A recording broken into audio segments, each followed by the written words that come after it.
नमस्कार फ्रेंड्स, मी भूषण गुडगे तुमचं कैवल्य civil services mentors for UPSC आणि एमपीएससी मध्ये स्वागत करतो. आजच्या लेक्चरमध्ये आपण बघणार आहोत की जे 2026 यूपीएससी आणि एमपीएससी राज्यसेवा डिस्क्रिप्टिव्ह पॅटर्न साठी जे कॅन्डिडेट हिस्ट्री ऑप्शनल घेऊ इच्छितात, तर त्यांच्यासाठी आपला कोर्स हा कशा पद्धतीने बेनिफिशियल राहणार आहे. आता पहिली बॅच आपली चांगली आहे, त्याला चांगला प्रतिसाद मिळाला. त्याच्यानंतर आता आपण काय करतो, पुन्हा 2026 साठीची जी काही बॅच आहे ती आपण त्याच्यामध्ये लॉन्च करतो. आता ही सुरुवातीची आपली लेक्चर्स असणार, जे ओपन सेशन्स आपण कॅन्डिडेटसाठी ठेवलेले आहेत. तर याच्यामध्ये आपण कॅन्डिडेट्सला जे प्रॉब्लेम फेस होतात प्रिपरेशनमध्ये, त्यानंतर सोर्सेस वगैरे कुठले रेफर करायचे, आणि त्यानंतर जर आपण बघितलं बेसिक कॉन्सेप्ट कुठले आहेत, या गोष्टी आपण सगळे काय करणार आहोत. हे जे आपले ओपन 4 सेशन्स असणार, तर त्याच्यामध्ये आपण डिस्कस करणार आहोत. आजच्या लेक्चरमध्ये जे असणार आहे, तर आपण कोर्सचा ओव्हरव्ह्यू घेणार आहोत. त्याच्यानंतर कॅन्डिडेट्स प्रिपेअर करत असताना एक तर हिस्ट्री ऑप्शनल सब्जेक्टची स्ट्रेंथ काय आहे, त्याच्यानंतर हिस्ट्री ऑप्शनल सब्जेक्ट प्रिपेअर करत असताना कॅन्डिडेट्सला काय लिमिटेशन्स किंवा चॅलेंजेस जाणवतात, आणि जेव्हा कॅन्डिडेट सेल्फ स्टडी करत असतो, तर त्याच्यामध्ये त्याला काय प्रॉब्लेम जाणवतात, याचे आपण काय करणार तर आजच्या लेक्चरमध्ये आपण बघणार आहोत. आणि बाकीचा जो पार्ट असणार म्हणजे सिलेबस, त्याच्यानंतर बुक लिस्ट, स्ट्रॅटेजी वगैरे जी असेल, ते आपण नेक्स्ट लेक्चरमध्ये बघणार. थर्ड लेक्चरमध्ये जे असणार आहे, आपण हिस्ट्रीचा जो बेसिक कॉन्सेप्ट आहे ते आपण लक्षात घेऊ. आणि त्याच्यानंतर जो चौथा आपला लेक्चर्स असणार ओपन सेशन सर्वांसाठी, तर त्याच्यामध्ये आपण मॉडर्न वर्ल्ड हिस्ट्रीचा जो काही पूर्ण ओव्हरव्ह्यू आहे, त्याचं इंट्रोडक्शन आहे, ते इंट्रोडक्शन आपण त्याच्यामध्ये काय करणार तर घेणार आहोत. तर मग आज आपण काय करूया, तर सुरुवात करूया आपल्या कोर्सच्या डिटेलसाठी. आता ज्यावेळेस आपण किंवा तुम्ही कॅन्डिडेट एक्झामसाठी प्रिपेअर करत म्हणजे युपीएससी आणि एमपीएससी राज्यसेवा, तर त्याच्यासाठी सगळ्यात महत्त्वाचं म्हणजे काय आहे की सिलेक्शनसाठी प्रिपेअर करतात. आणि सिलेक्शनसाठी प्रिपेअर करत असताना सगळ्यात महत्त्वाचं काय, ऑप्शनल हा एकदम क्रुशियल किंवा महत्त्वाचा रोल प्ले करतो. आणि त्याच्यामध्ये आउट ऑफ 500 म्हणजे पेपर एक आहे, म्हणजे ऑप्शनल सब्जेक्ट एक आहे, त्याचे पेपर 2 होत आहेत. आणि त्याच्यामध्ये काय आहे की प्रत्येक पेपर जो होणार आहे तो 250-250 मार्काचा होतोय. हे झाले एकूण 500 मार्क. 500 मार्कामध्ये आपल्याला काय आहे, तर मॅक्सिमम मार्क कव्हर करायचे. मग मॅक्सिमम किती, 300 असू शकतात, 300च्या वरती असू शकतात. कारण हे प्रत्येक वर्षी जे काही एक्झाम्स होते आणि ज्यानुसार कॅन्डिडेटला टॉपरला मार्क मिळतात, त्याच्यानुसार काय होतात, मार्क फ्लक्च्युएट होतात. सगळ्यात महत्त्वाचं म्हणजे काय, की चांगले मार्क म्हणजे तुम्ही जो ऑप्शन सिलेक्ट करताय, म्हणजे इथं आपण जर हिस्ट्री ऑप्शनल सब्जेक्ट सिलेक्ट केलं, तर तुम्ही युपीएससी द्या किंवा एमपीएससी द्या, तर टॉप 5 मध्ये तुम्ही काय असले तर असले पाहिजे. मग त्या वर्षाची मार्कांची रेंज ही 350 पासून चालू हो, तर त्या वर्षाची जी मार्कांची रेंज टॉपरची असेल ते 300 पासून चालू हो. इट डझंट मॅटर, कारण रिलेटिव्ह एक्झाम आहे आणि काही वेळेस काय स्केलिंग वगैरे गोष्टी केल्या जातात, त्याच्यामुळे मार्क काय इकडे तिकडे होत असतात. सगळ्यात महत्त्वाचं म्हणजे काय, की टॉप 5 मध्ये आपले काय असले पाहिजे, तर मार्क्स असले पाहिजे. जेणेकरून काय होणार आहे, की ऑप्शनल मध्ये जर चांगला मार्क स्कोर केले, तर फायनल सिलेक्शनसाठी आपल्याला काय करणार आहे, तर फायदेमंद होणार आहे. तो एक. त्याच्यानंतर ज्यावेळेस आता कॉम्पिटेटिव्ह एक्झामसाठी प्रिपेअर करतायत, तर कॉम्पिटेटिव्ह एक्झामसाठी प्रिपेअर करत असताना प्रत्येक सब्जेक्टची किंवा ऑप्शनल सब्जेक्टची जी डिमांड आहे, ही डिमांड थोडी व्हेरी होते. डिमांड व्हेरी होती म्हणजे काय, इन द व्हॉट सेन्स, जेव्हा तुम्ही अकॅडमिक पार्लन्समध्ये त्याला स्टडी करतात, म्हणजे बीए मध्ये, एमए मध्ये किंवा पीएचडी लेवलला, आणि कॉम्पिटेटिव्ह एक्झाम मध्ये ज्या गोष्टी पाहिजे आहेत, तर त्याच्यामध्ये स्लाइट डिफरन्स होतो. कंटेंट जरी सेम असला, म्हणजे हिस्ट्री काही चेंज होणार नाही आहे, हिस्ट्री ते ॲज इट इज राहणार आहे. पण काय होते, की ज्यावेळेस ग्रॅज्युएशन लेवलला वगैरे उत्तर लिहावं लागतात, तर त्या ठिकाणी काय आहे, की फार मोठा स्पेस दिलेला असतो आणि त्याच्यामध्ये तुम्ही उत्तर लिहू शकता, मोठमोठे उत्तर लिहायचे असतात. पण कॉम्पिटेटिव्ह एक्झाम मध्ये काय आहे, का युपीएससी आणि एमपीएससी राज्यसेवा डिस्क्रिप्टिव्ह पॅटर्न मध्ये ही स्पेस लिमिटेड आहे. लिमिटेड वर्ड्स आहेत. आता 10 मार्कासाठी त्यांनी फक्त सांगितलेले 150 वर्ड्स मध्ये लिहायचं आहे. पण बाकीच्यांसाठी त्यांनी वर्ड लिमिट दिलेली नाही, जी आपण पुढच्या लेक्चरमध्ये आपण बघणार आहोत. पूर्ण डिटेलमध्ये त्या गोष्टी बघू. मग त्या गिव्हन स्पेसमध्ये आणि गिव्हन टाइममध्ये आपल्याला जे चांगलं उत्तर आहे, ठीक आहे, तर ते त्या ठिकाणी लिहायचं. तर मग याच्यासाठी काय आहे, की आपलं प्रिपरेशन पण त्याच पद्धतीचं त्या ठिकाणी असलं पाहिजे. आणि ज्यावेळेस तुम्ही ऑप्शनलसाठी प्रिपरेशन करत आहात, तर आणि खास करून हिस्ट्री सारखा ऑप्शनलसाठी, तर त्याच्यासाठी काय असतं, की आमच्यासारखे जे मेंटर्स असतात, हे तुम्हाला काय करतात, तर मदत करतात. आता बेस्ट पार्ट म्हणजे काय, कैवल्य सिव्हिल सर्व्हिसेस मेंटर्स मध्ये आणि माझ्यामध्ये, म्हणजे आपण जे आहोत, तर कॅन्डिडेट्सची एक तर म्हणजे स्वतः प्रिपरेशन, त्याच्यामध्ये 290 प्लस जे मार्क आहेत आउट ऑफ 100 हे स्कोर केलेले आहेत, जे हिस्ट्रीमध्ये वन ऑफ द बेस्ट हे कन्सिडर केले जातात. त्याच्यानंतर काय, की कॅन्डिडेट्सचे जे काही जर्नी आहेत त्या देखील बघितलेले आहेत. ते कुठे चूक करतात, काय चूक करतात, आपण कुठे चूक केलेली आहे, कुठे एफर्ट्स टाकल्यानंतर मार्क्स मिळतात. हे सगळ्या गोष्टींचे जे परम्युटेशन आणि कॉम्बिनेशन्स आहेत, ते लक्षात घेऊन आपण कॅन्डिडेट्सला काय करत आहोत, तर गायडन्स त्या ठिकाणी देत होतो. आता कोर्समध्ये जर आपण बघितलं, त्याचे वैशिष्ट्य काय आहेत मित्रांनो, सगळ्यात महत्त्वाचं म्हणजे काय, की हा जो कोर्स असणार आहे, हा तुमचा इंग्लिश मध्ये म्हणजे काय, की जे कॅन्डिडेट मराठीत प्रिपेअर करत असतील किंवा इंग्लिशमध्ये प्रिपेअर करत असतील, तर त्यांच्यासाठी काय असणार आहे, तर मराठी इंग्लिश याचं कॉम्बिनेशन करून आपण काय करणार, त्याच्यामध्ये क्लास घेणार आहोत. नोट्स जे असणार मराठीच्या कॅन्डिडेटसाठी मराठीचे नोट्स, इंग्लिशच्या कॅन्डिडेटसाठी इंग्लिशचे नोट्स जे असतील ते त्या ठिकाणी देण्यात येतील. आणि तुमच्या नोट्स जे प्रिपेअर झाले नियर अबाउट 2000, म्हणजे 2000 जे काही पेजेस आहेत, तेवढे नोट्स तुमच्या प्रिपेअर आहेत. ठीक आहे. आणि त्याच्यामध्ये जेवढे चांगले रिसोर्सेस हे एक्झामसाठी प्रिपेअर केले जातात किंवा कॅन्डिडेट त्याला रेफर करतात, तो सगळ्यांचा जो काही जिस्ट आहे तो आपण त्याच्यामध्ये काय तर घेतलेला आहे.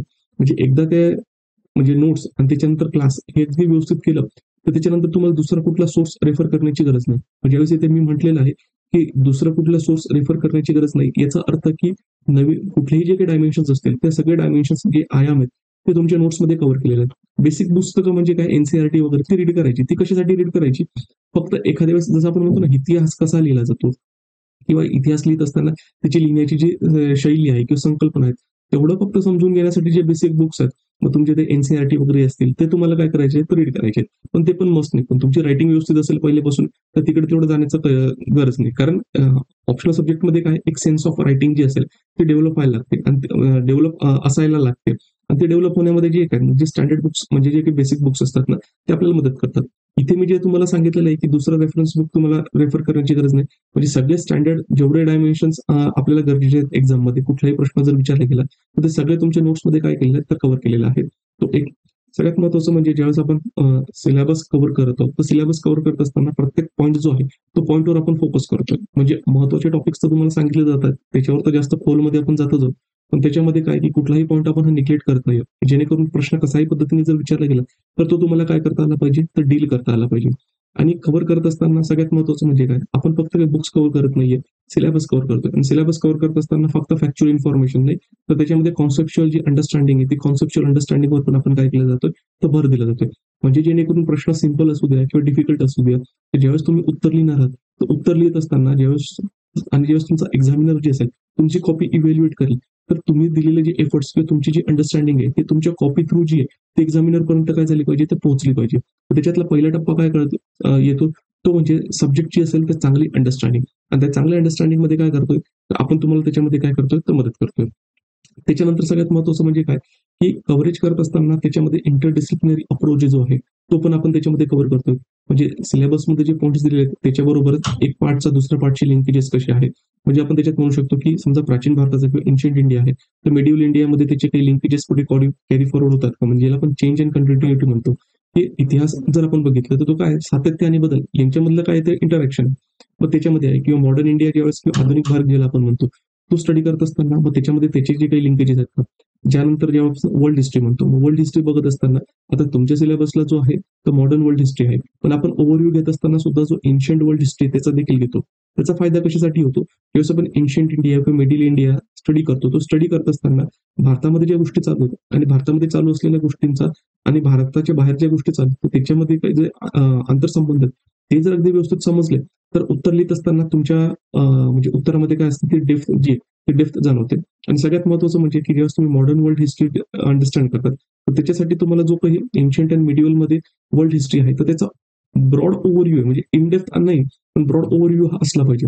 जेणेकरून जे काही मॉडर्न वर्ल्ड हिस्ट्री आहे, ती आपल्याला त्या ठिकाणी काय करते तर समजतं. पुन्हा मॉडर्न इंडियामध्ये डिस्कस करत असताना जर तुमचं वर्ल्ड हिस्ट्री व्यवस्थित झालेलं असेल, तर तुम्हाला लक्षात येतं की कशा पद्धतीने इंडियामध्ये जे डेव्हलपमेंट घडतायत, तर त्याच्यावर जे वर्ल्ड हिस्ट्रीमध्ये झालेले जे इव्हेंट्स आहेत, ते कशा पद्धतीने काय करतात, ते इन्फ्लुअन्स करतात. हे कशासाठी? हे याच्यासाठी महत्वाचं आहे, की ज्यावेळेस तुम्ही उत्तर लिहाल, तर ते अॅनालिटिकल गेलं पाहिजे आणि अॅनालिटिकल गेल्यानंतर मल्टी डायमेन्शनल जर अप्रोच त्याच्यामध्ये असेल, तर तुम्हाला त्याचं काय मिळणार आहे, तर जास्त मार्क मिळणार. नाहीतर फक्त पुस्तकात वाचलेलं आहे, पुस्तकातल्या दिलेल्या गोष्टी पॉइंट लिहिले, तर बाकीच्या गोष्टी किंवा सेल्फ स्टडी करणार ते पण करतात. तर त्यांना तेवढा जो मार्क आहे, तो मार्क त्याच्यामध्ये काय आहे, तर मिळत नाही. तर तो एक पार्ट.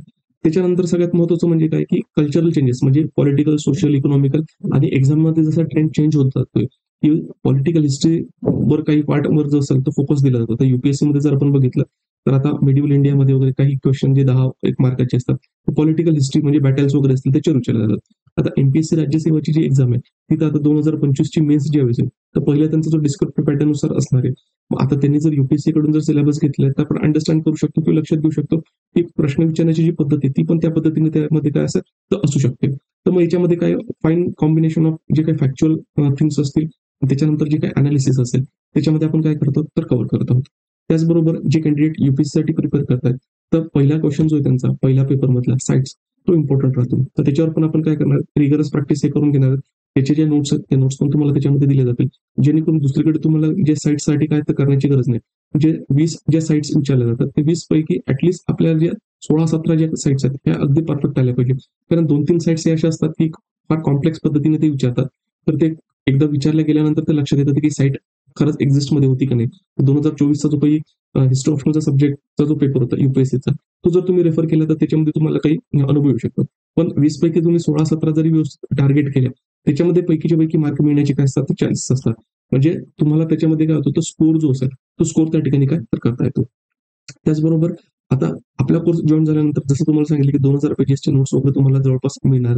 जेणेकरून काय की तुमचा जो काही बर्डन आहे तो बर्डन त्या ठिकाणी काय होतं तो कमी होतोय. म्हणजे अनेक रेफरन्सेस काही वाचण्याची गरज नाहीये. तुमच्यासाठी जो तो स्टडी आहे तो आम्ही करत आहोत, मी करत आहे आणि त्याच्यामध्ये त्याच्यातलं जे सगळ्यात महत्त्वाचे चांगले पॉईंट्स आहेत ते तुम्हाला काय करत जातात तर रेडी फॉर्मॅट म्हणजे काय आपण एक्झाम रेडी फॉर्मॅटमध्ये काय तर प्रेझेंट केलं जातं. जेणेकरून टॉपिक मधला जर क्वेश्चन त्या संदर्भातला जर टॉपिक आला त्या टॉपिकच्या संदर्भात जर क्वेश्चन आला तर तुम्हाला सगळे जे चांगले व्ह्यू पॉईंट्स आहेत हे तुम्हाला त्याच्यामध्ये कव्हर करता येतील. मग त्याच्यामध्ये युपीएससीसाठी जे काही रेफर केले जाणारे इंग्लिशमध्ये मटेरियल असेल, मग इग्नूचं असेल. त्याच्यानंतर फॉर एक्झाम्पल जर आपण एन्शियंटमध्ये बघितलं तर भूपिंदर सिंग मॅम यांचं असणार आहे. त्याच्यानंतर जर आपण बघितलं तर महाराष्ट्र कॉन्टेक्स्टमध्ये तर जे वायसीएमएचे जे काही बुक्स असतील, त्याच्याचबरोबर जर आपण बघितलं की जे नवीन हिस्ट्री रायटिंगमध्ये तर डिबेट्स चालू आहेत किंवा नवीन नवीन जे पुस्तकं जे हिस्टोरियन्स कडून लिहिले जातात त्याचा पण जिस्ट काय केला जातो तर तुम्हाला हा प्रोव्हाइड केला जातो.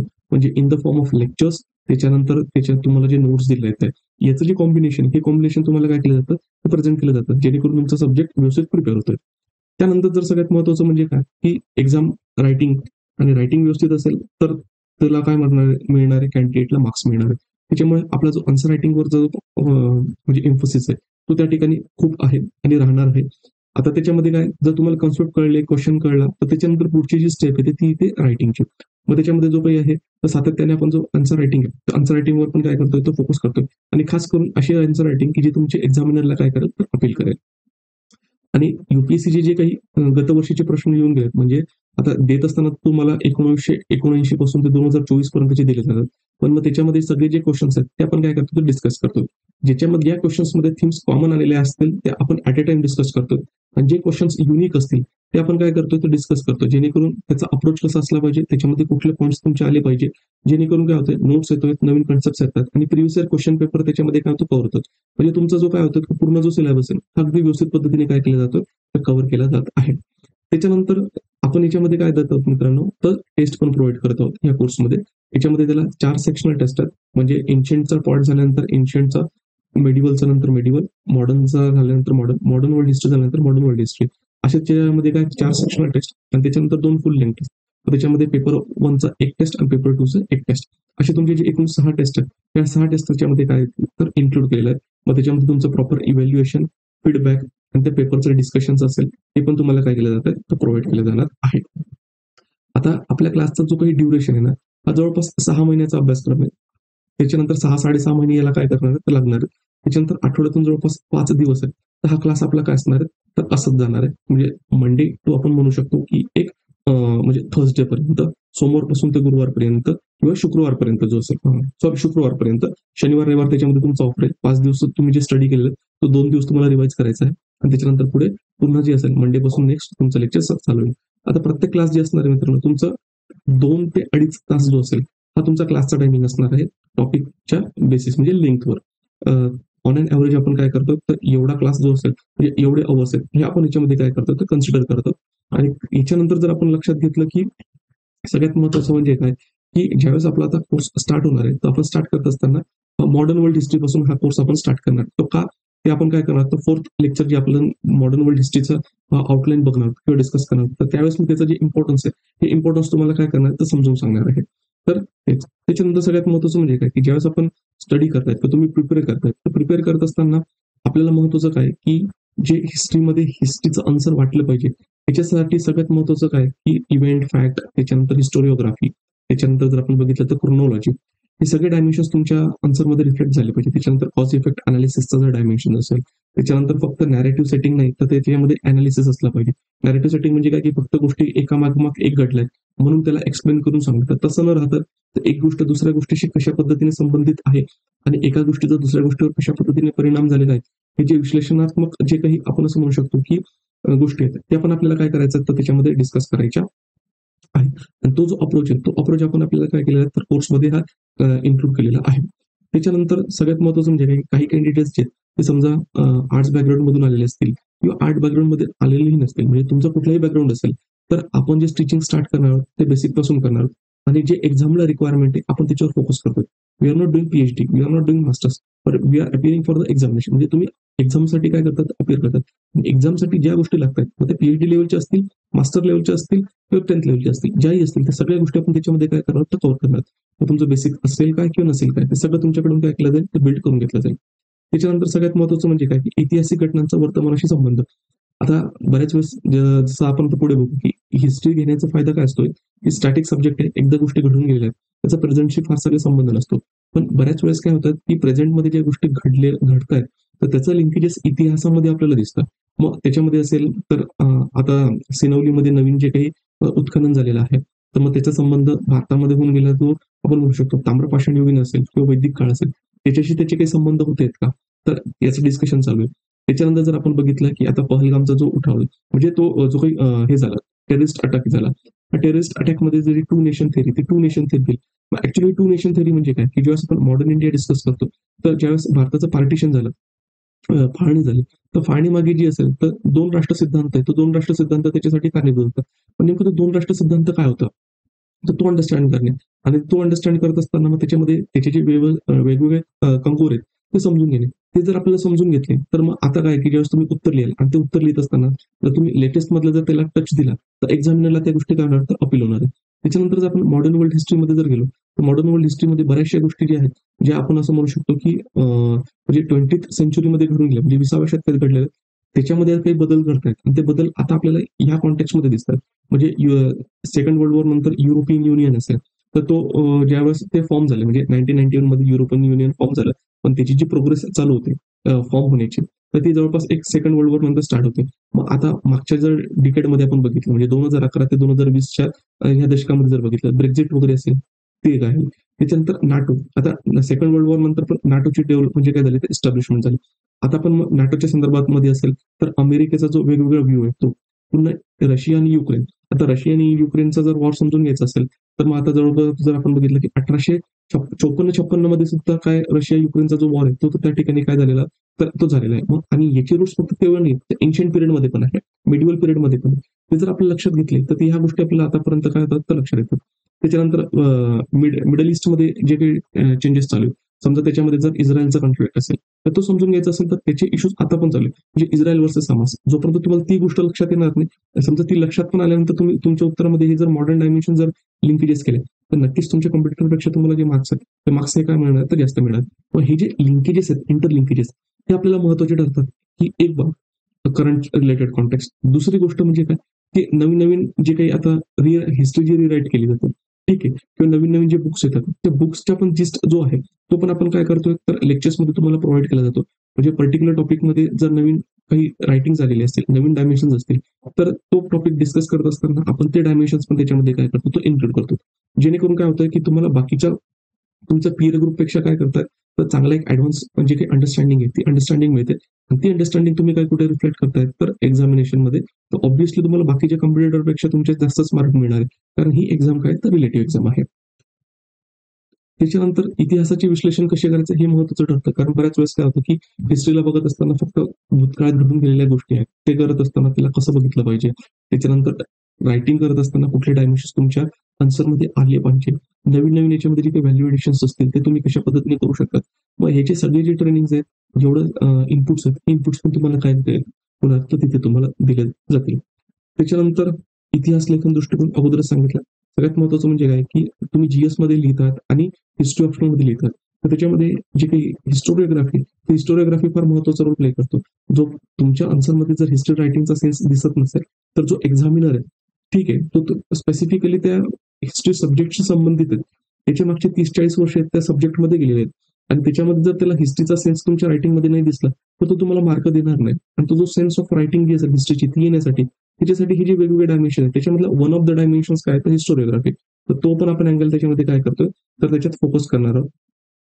आणि त्याच्यानंतर कॉन्सेप्च्युअल अंडरस्टँडिंग, ठीक आहे, आणि अनालिसिस. जेणेकरून काय, की एक म्हणजे जर आपण याचं फॅक्टर बघितलं कोर्समध्ये, एक म्हणजे तुम्हाला क्लासमध्ये जस्ट क्लासचं जे आपला क्लास होत आहे, त्याच्यानंतर तुमचे नोट्स आहेत, त्याच्यानंतर हे जे काही पी वाय क्यूज आहेत, ठीक आहे. हे सगळे जे डिस्कशन्स आहेत आणि याच्यामध्ये क्लासमध्ये तुम्हाला जे ऍडिशनल पॉईंट्स सगळ्या गोष्टी सांगितल्या जातील. याच्यामध्ये काय होणार आहे की तुमचं जो काही फाउंडेशन आहे ते अगदी स्ट्रॉंग होणार आहे आणि त्याच्यामध्ये प्रश्न कशा पद्धतीचाही विचारला गेला एक्झामिनेशन मध्ये तर तुम्ही तो रेडी असणार की त्याला तुम्ही व्यवस्थित पद्धतीने त्याला काय करू शकाल तर न्याय हा देऊ शकाल. आता याच्यामध्ये एक महत्वाचं मित्रांनो की जे फर्स्ट 20 कॅन्डिडेट्स ऍडमिशन घेतील तर त्यांना 20% जे काही डिस्काउंट ते कोर्सवर दिलं जाईल. कोर्सच्या अधिक माहितीसाठी जर असेल तर तुम्हाला काय करायचंय 9511 900488 या नंबरवर तुम्ही काय करू शकता तर त्या ठिकाणी कॉल करू शकता आणि त्याच्यानंतर जे कॅन्डिडेट्सला काही डाऊट्स पण असतील म्हणजे क्लास लावायच्या अगोदर किंवा काहींना क्लास लावणं जमत नसेल तरी पण ते काय करू शकतात तर आपल्यापर्यंत हे अप्रोच हे होऊ शकतात. आता याचे जे काही हे ब्राउचर वगैरे हे तुम्हाला आपल्या टेलिग्राम चॅनलला भेटून जाईल. टेलिग्राम चॅनलची लिंक आहे याच्या डिस्क्रिप्शन बॉक्समध्ये देखील काय तर दिलेली आहे. ठीक आहे. तर आता काय करणार मित्रांनो तर आता आपल्याला जे काही सेशन्स आहेत म्हणजे आपण त्याच्यामध्ये म्हणू शकतो की जे ओपन लेक्चर्स आहेत ते ओपन लेक्चर्स मध्ये आपण कुठले लेक्चर्स बघणार आहोत ते तुम्हाला अगोदरच मी आढावा दिलेला आहे तर त्याचा एक सिंपल आढावा पुन्हा देतो. पहिल्या लेक्चरमध्ये आपल्याला जे डिस्कस करायचं ते म्हणजे इतिहास वैकल्पिक विषय निवड करत असताना काही गैरसमज आहेत काही अडचणी आहेत आणि त्याचे काही फायदे आहेत ते आपल्याला समजून घ्यायचं जेणेकरून ज्यावेळेस तुम्ही ऑप्शन हा निवडताय त्याला प्रिपेअर करताय तर ज्या चुका कॅन्डिडेट करतात बाकीचे ते तुमच्याकडनं झाल्या नाही पाहिजे तर हे आपल्याला लक्षात येईल.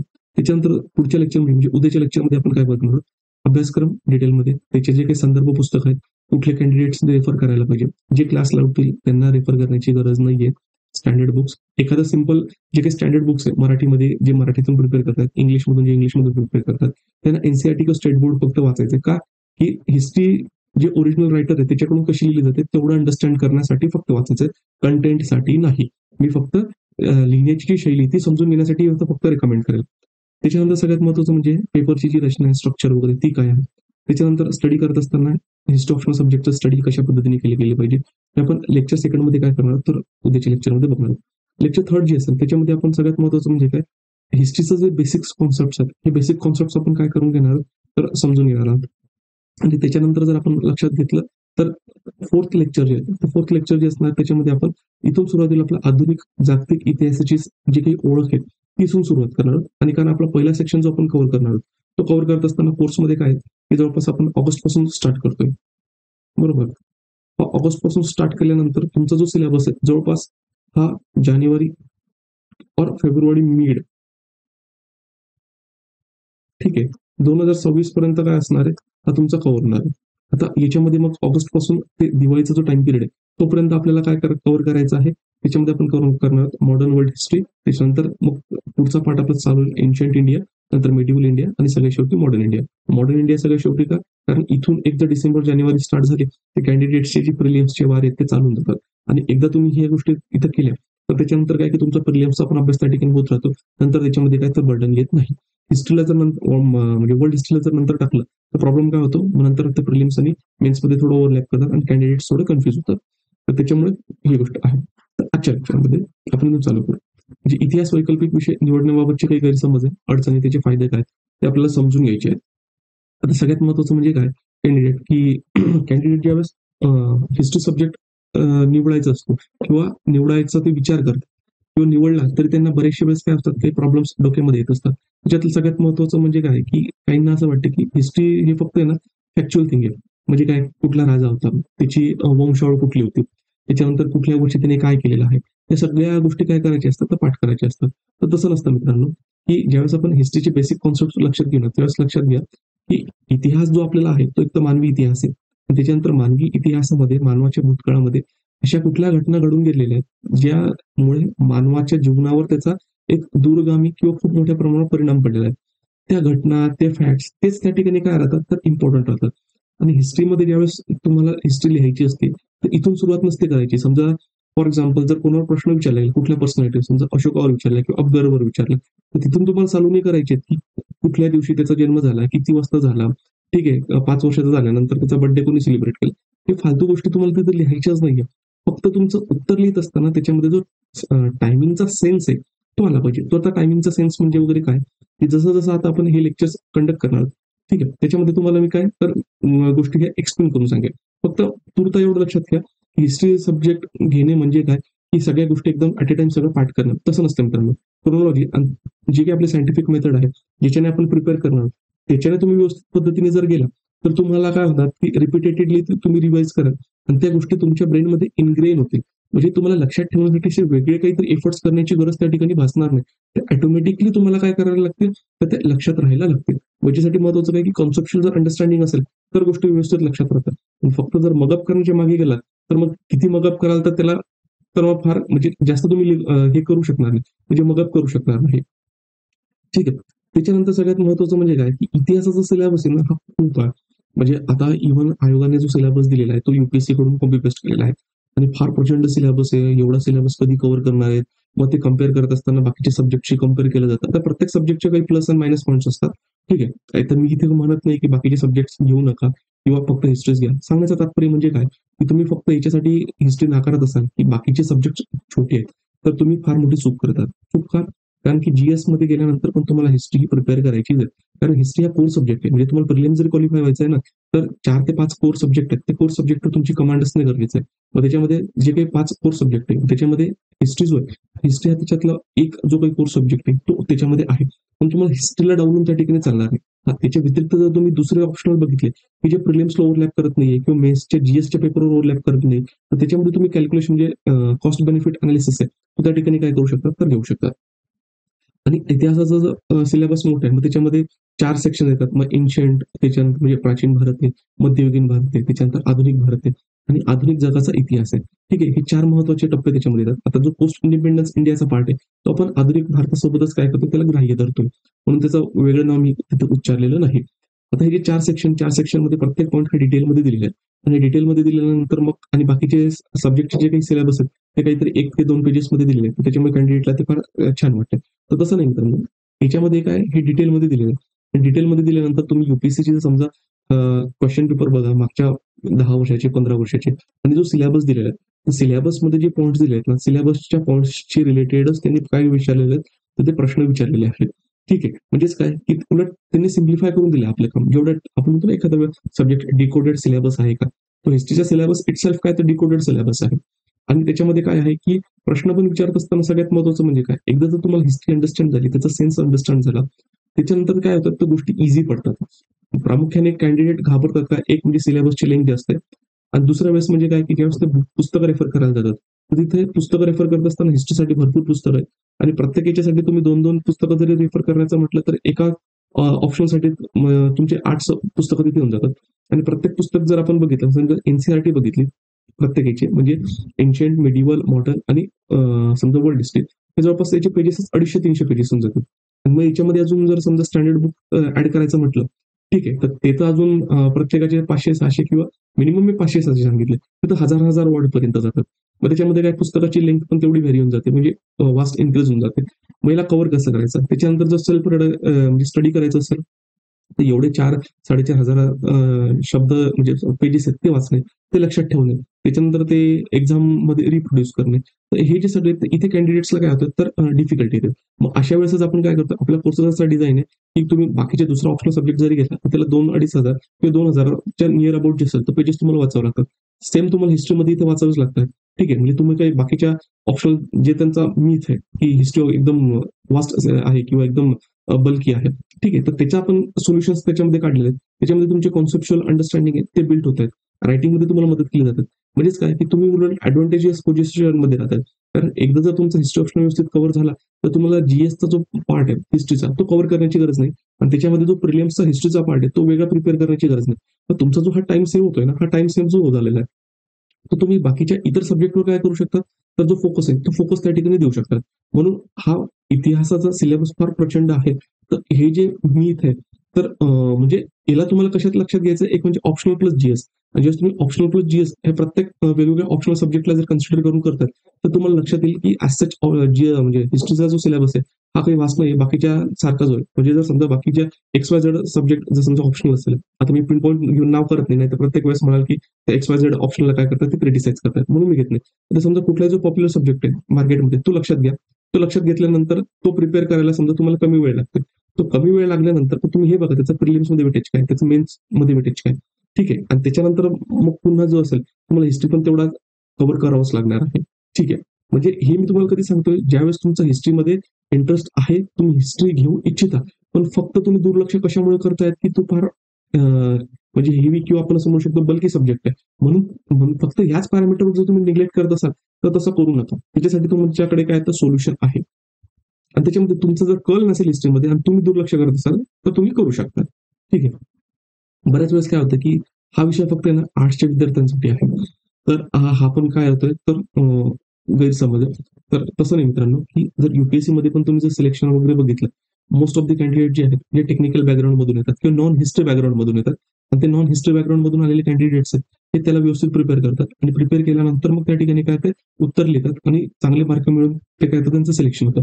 कारण इथे मॅटर नाही करत तुमची ग्रॅज्युएशनची पार्श्वभूमी काय. इथे महत्वाचं मॅटर करतं तुमची जी क्रिटिकल थिंकिंग आहे किंवा अनालिसिस करण्याची जी काही तुमची ॲबिलिटी आहे, तुम्ही कशा पद्धतीने एखादा सब्जेक्ट ग्रास्प करतात आणि त्या सब्जेक्टची जी डिमांड आहे रायटिंग करण्याची किंवा समजून घेण्याची, त्या पद्धतीने जर तुम्ही केलं तर तुम्ही कुठल्याही स्ट्रीम मधून या तर तुम्हाला तो मार्क काय करणार देणार आहे. आणि समजा तुमचं जर ग्रॅज्युएशन हिस्ट्रीमध्ये किंवा मास्टर हिस्ट्रीमध्ये झालेलं आहे तर तुमचा सेन्स ऑफ हिस्ट्रीज नाहीये, त्याच्यानंतर त्याची लिहिण्याची जी संकल्पना आहे तीच तुमच्याकडे नाहीच आहे, तुम्ही लिहू शकत नाहीये, तर मग तुमचं ग्रॅज्युएशन पण असून तो सब्जेक्ट असेल हिस्ट्री तर तुम्हाला काही कामाचं नाहीये.